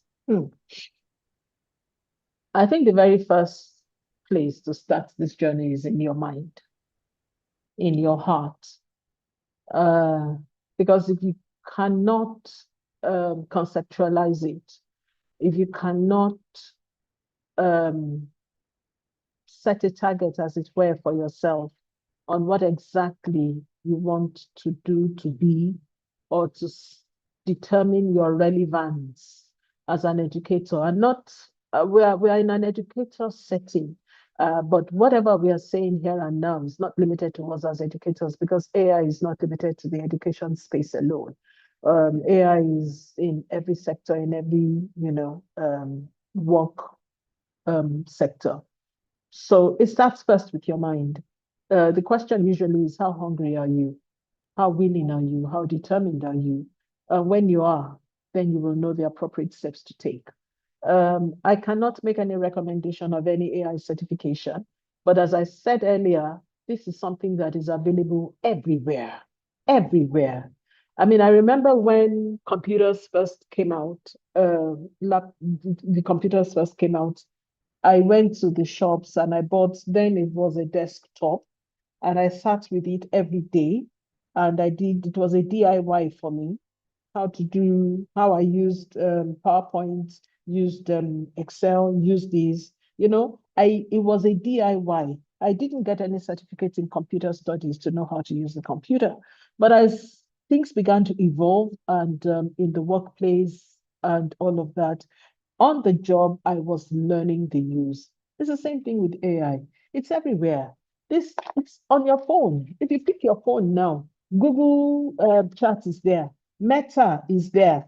All of you are on WhatsApp. If you go to your WhatsApp, there's a Meta place there. So it starts from, first of all, as I said, understanding what is AI. What exactly is it? Because you need to understand it, its limitations, its biases, how it works, for you to use it well and competently. And my understanding of my own foray, personal foray or journey in the world of AI, I don't have an AI certification. I know people who are advanced in the use of AI, they don't have a certification. The tools are there. The tools are many. So I don't know what your understanding or ability is in the use of the computer itself, but you need to, as I said, start from your mind, be able to navigate the computer, learn all that you can. What is AI? How do you use it? Begin to engage with it either through the chat, those are the basic ones, the chat, GPT, your Meta, Claude, and a few other things, begin to experiment, go on a journey, see what it is able to do for you, determine where its strengths are, where its weaknesses are, and all of that. So I think that's where it starts. Remember, as I said, that as an educator, you need to be on a continuous journey of learning yourself. And so that's where you need to start. Start from the mind, chart your course, get on it, and work your way through as you begin to acquire the skills that you need to help you navigate that terrain. The second question says, can you tell me what your second question is? How can schools ensure that AI remains a tool that enhances teachers' role rather than replace teachers? Well, I think we can say something, we can agree something that AI cannot replace teachers. So, I mean, having that fear or having that notion that as a school, AI will replace teachers, I wonder then what will happen? Who will they put in the classroom with the children? So AI cannot replace teachers, but it is the teachers that do not know how to use AI effectively that AI will replace, or that schools will have to replace. I mean, imagine in a school faculty, you have teachers who are able to engage their children, their learners. They're able to get them to think critically. They're able to get them to be adaptive learners. They're able to inspire them to take ownership of learning. The children are doing well. They are inquisitive. They are curious. They are not afraid to learn. They are, coming up every time with innovations, with ideas. They are leading their own learning. And simply because they have a teacher who is more of, a coach, a designer, a compass, and all of the terminologies that we have used. And a teacher who just goes into class and just, believes in passing information to students and doing assessments in the same old way. By and large, in terms of productivity, you will see the difference, the inequity between the two of them. And it is those teachers who are not measuring up that at the end of the day may be asked to leave than the teachers who are using AI. Having said that, I think it's up to the school as well as a general rule to determine what is their focus, what is their priority. Each school year, the school can determine what its priority is, what they're going to be focusing on, what level of training, what KPIs are they setting for their teachers, what training are they making available to support and upskill their teachers so that their teachers can also, develop competencies in those areas. So the school has its part to play, but as an educator, you also have your part to play. And I make bold to say that as an educator, you should not be limited by what your school is able to provide or not provide for you. I've seen educators who have had to leave the schools they were working because they had upskilled themselves to the extent that they were not, they were not being optimally productive in the environment in which they were working, and so they had to leave. So your primary responsibility is to yourself as an educator. What kind of educator do you want to be? What kind of teacher do you want to be? And I think the more you gain mastery, the more you grow as a teacher, you can also drive up the standards of your school, where your school is not leading, the change in this area. I don't know if that answers your question. Yes, it does. Yes, it does. Thank you very much, Ma. I'm going to take these final questions, but please pardon us because of time. I won't be able to take all questions. I see your questions. And concerning the slides, please note that you can go on the official Corona College of Education YouTube page. This presentation and video is there. You can download, you can see, and go over it, after today. Finally, for me, Ma, what practical steps can educators take to address issues such as AI-generated assignments, plagiarism, because these are teachers, a good number of us here are teachers, and academic dishonesty among students? What practical steps do you think a teacher who sees this can take, Ma? Well, in the classroom, of course, you can monitor what your students do. So I guess it would be more from the kind of assignments that they bring. One of the examples I gave earlier, I made reference to your questioning technique yourself as a teacher and the kind of assignments that you give. If the assignment that you give a student is one that requires a student to just develop a paper, write a paper, you may not be able to overrule the fact that their delivery will be based or will be generated totally and completely, artificially generated. But if your question, and this is where your questioning techniques and competencies come into play as well as a teacher, if your questioning is a higher order kind of questioning that seeks to engage the student's ability to analyze, ability to interpret, and all of that, then it would limit, you don't want to completely rule out the place of AI in giving students assignments. You can't do that. But to ensure that the assignment or the work that they do is not completely taken over by AI, the task that you give yourself as a teacher must be one that challenges them beyond that which AI can do. I gave a typical example. For example, you present an AI-generated, probably 3 different concepts to your students. You've already brought it up from AI. And so your assignment for them is to critique. Your assignment is for them to analyze. Your assignment for them is to make a justification and come and defend their position. It will be very difficult for AI to do that for your students because that requires that they think themselves, they read, they think, and they come up with a position and compare, those 3 things that you have given them. So essentially, we can't push back to AI.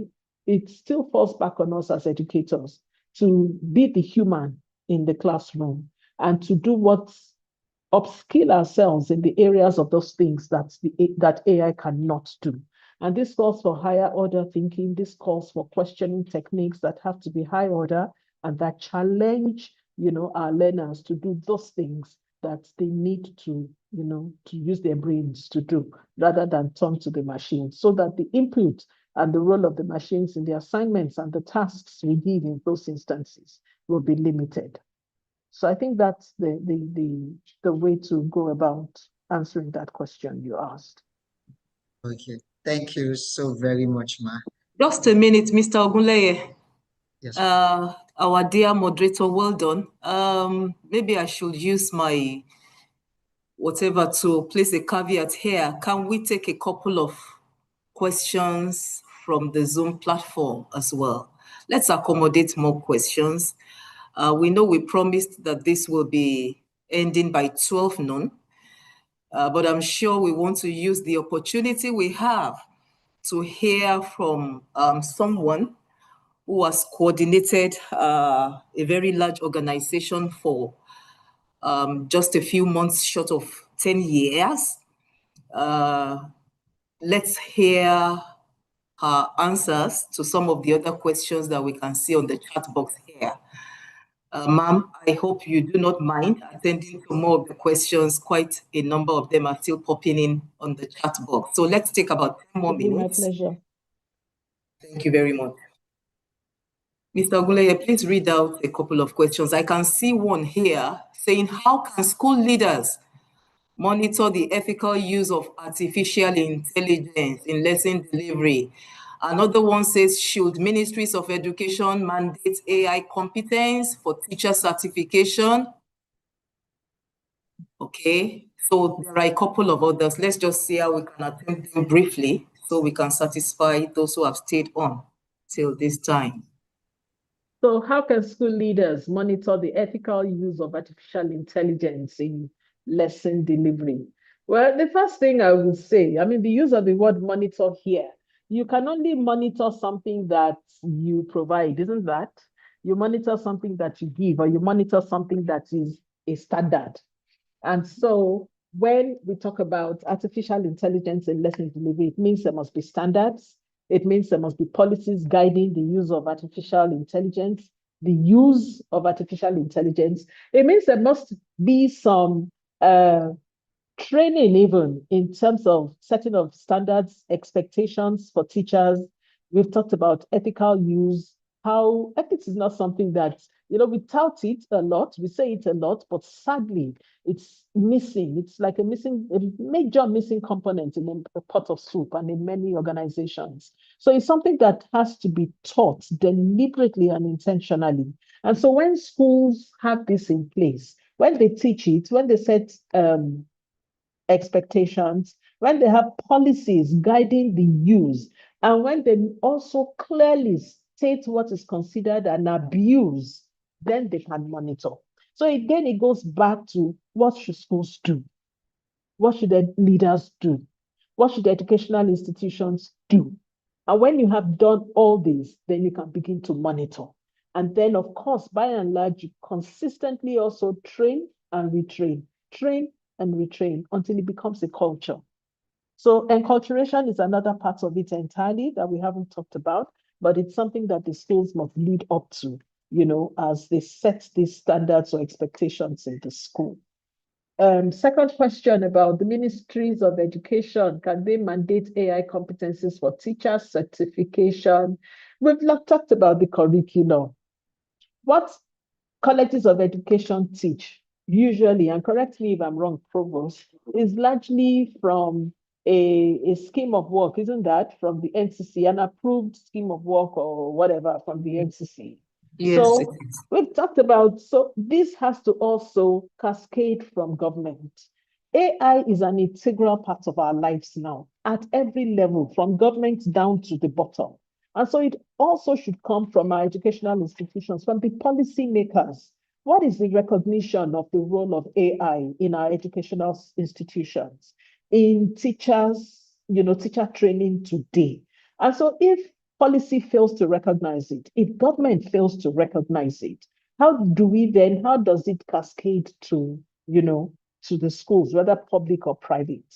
And as the chairman made bold to say that what colleges of education should do, and honestly, I'm starting from cleaning up home first, from the College of Education, Corona College of Education, is that we take whatever the government gives us. I mean, there could be a public advocacy for the inclusion of AI in policy, in teacher training, curriculum, and none of that.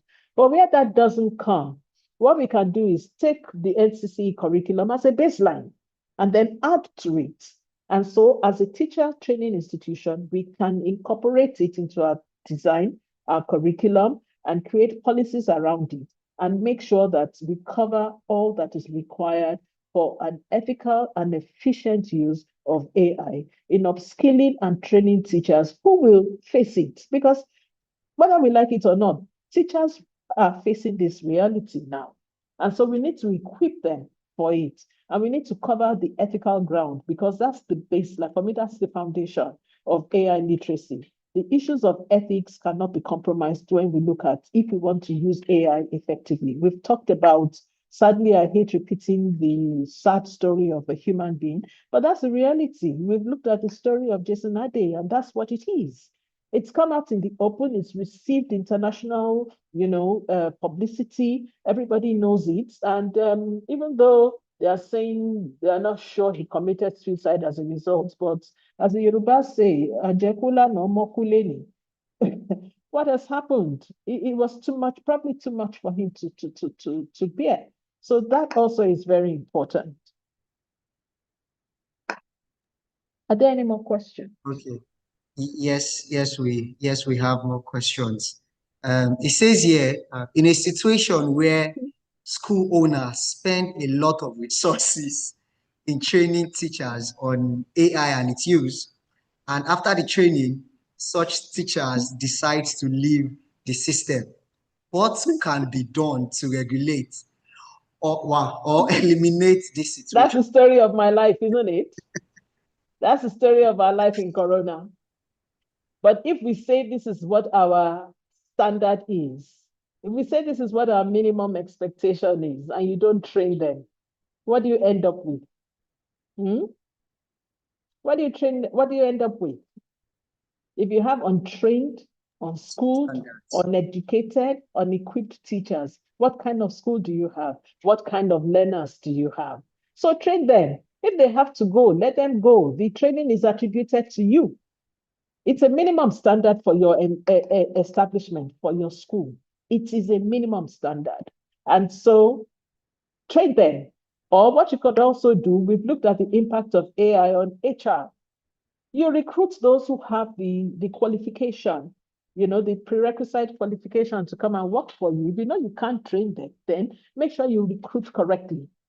Don't recruit wrongly, right? But then issues of training teachers, I think we've realized that a lot of people would say, Corona is a training ground. You train them and they leave. And we say, yes, we thank God. They live with it and it is still attached to us. Because the question would always be, did you come from? Who trained you? What would it be? Corona. Do you understand? So it's also a kind of brand, they become your brand ambassadors when that happens. All right. Any more questions? Thank you so very much. I think that is all the questions we have on the chat box.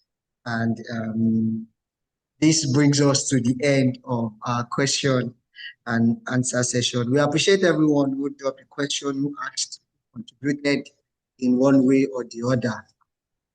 Distinguished ladies and gentlemen, as we bring this very engaging session to a close, we will now proceed to the vote of thanks. I respectfully invite the chairman, Local Organizing Committee, Mrs. Adenike Onofeso, to deliver the vote of thanks. Thank you very much, Mr. Ogunleye. Distinguished Chairman, Mrs. Folashade Adefisayo, our highly esteemed Chief Executive Officer and guest speaker, Mrs. Adeyoye Adeshino, distinguished members of the Corona Schools Trust Council Governing Board, special guests, ladies and gentlemen, on behalf of the Provost, management and staff of Corona College of Education, I am deeply honored to express our sincere gratitude to everyone who has contributed to the success of today's public lecture. First and foremost, we extend our heartfelt appreciation to our distinguished chairman, Mrs. Folashade Adefisayo, for graciously honoring our invitation and for being part of today's event. Ma, we truly appreciate your presence and support. To our highly esteemed CEO and guest speaker, Mrs. Adeyoye Adeshino, we say a very big thank you for the insightful and thought-provoking lecture on rethinking teacher competence in the era of artificial intelligence. Your presentation has challenged us to think differently about the evolving role of the teacher and the competencies required to thrive in an increasingly AI-driven world. We also sincerely appreciate all our special guests and distinguished members of the Corona Schools Trust Council Management and Governing Board for taking the time to join us. Your presence has added great value to today's event. Our appreciation also goes to the members of the local organizing committee and everyone who worked behind the scenes to ensure that today's event was a success. Your dedication and commitment are deeply appreciated. As we live today, may we hold on to one important thought. The future belongs to educators who can wisely combine technological competence with human wisdom.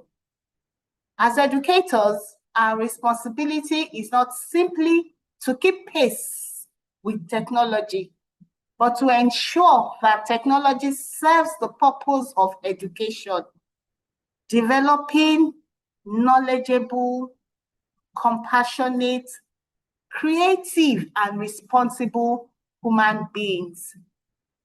Once again, we thank everyone for being part of this important conversation and for making today's public lecture a memorable and impactful one. Thank you, and God bless you all. Thank you very much. Thank you very much to our chairman, local organizing committee, Mrs. Adenike Onofeso. We are so glad to have you give the vote of thanks. All right, so we are moving on to the closing prayer that will be led by Mr. Wahid Abudu. But before then, we'd like to thank you very much. Once again, this is Corona College of Education, and it was established by the Corona Schools Trust Council to address gaps in teacher education and professional development, building on over 70 years of experience in quality education in Nigeria. This said, offers the following programs: Nigerian Certificate in Education, the NCE, the Professional Diploma in Education, the PDE, the Professional Diploma in Early Childhood Care and Education, the Professional Diploma in Educational Leadership and Management, PDEM, and the Professional Diploma in Special Needs Education. Yes. The Corona College of Education Consult is the professional consulting and capacity development arm of the Corona College of Education. It leverages CSE's extensive expertise in education to provide tailored solutions that strengthen school educators, leaders, and educational systems.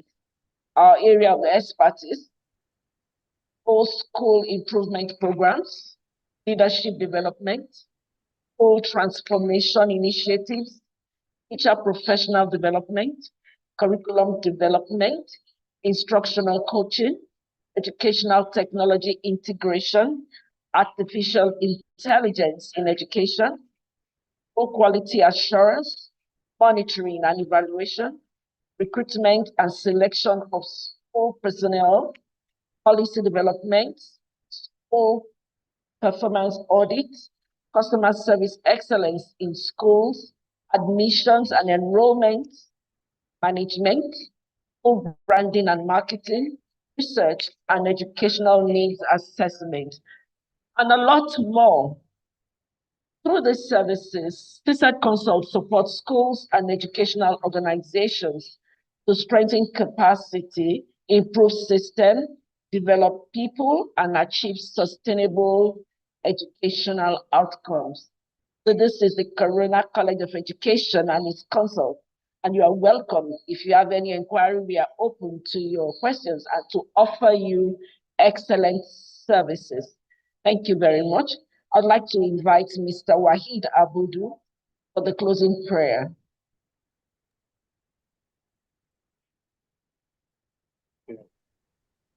In the name of Almighty Allah, the most merciful, the most gracious, all praise and honor belongs to Almighty Allah. We thank Almighty Allah for the service of today's public lecture. Almighty Allah will guide our guest speaker for today. Almighty Allah bless our nature, Almighty Allah. We thank Almighty Allah for our chairman and the host for today, Almighty Allah. Bless them and give them and support them, Almighty Allah. We pray for our LOT and the team for the great work to make this possible. Almighty Allah be with them, Almighty Allah. Strengthen them, Almighty Allah. We also pray for all our participants. Let this be impactful to them, Almighty Allah. Bless them, Almighty Allah. We also pray for this great institution, Corona College of Education, and Corona School Trust Council, Almighty Allah. Bless the institution, Almighty Allah. Let this keep going, Almighty Allah. We pray, Almighty Allah. Amen. Al-Fatiha. Bismillahirrahmanirrahim. Alhamdulillah, Amin. Ar-Rahmanirrahim. Qiyamati. Iyyaka na'budu wa iyyaka nasta'in. Ihdinas siratal mustaqim. Siratal ladzina an'amta alaihim ghayril maghdubi alaihim. Thank you. Thank you very much for being a part of this important conversation. We wish you a wonderful day ahead. God bless you. God bless Corona College of Education. God bless Nigeria. Bye. Thank you for joining us. Bye-bye. Thank you for joining us. Bye-bye.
you.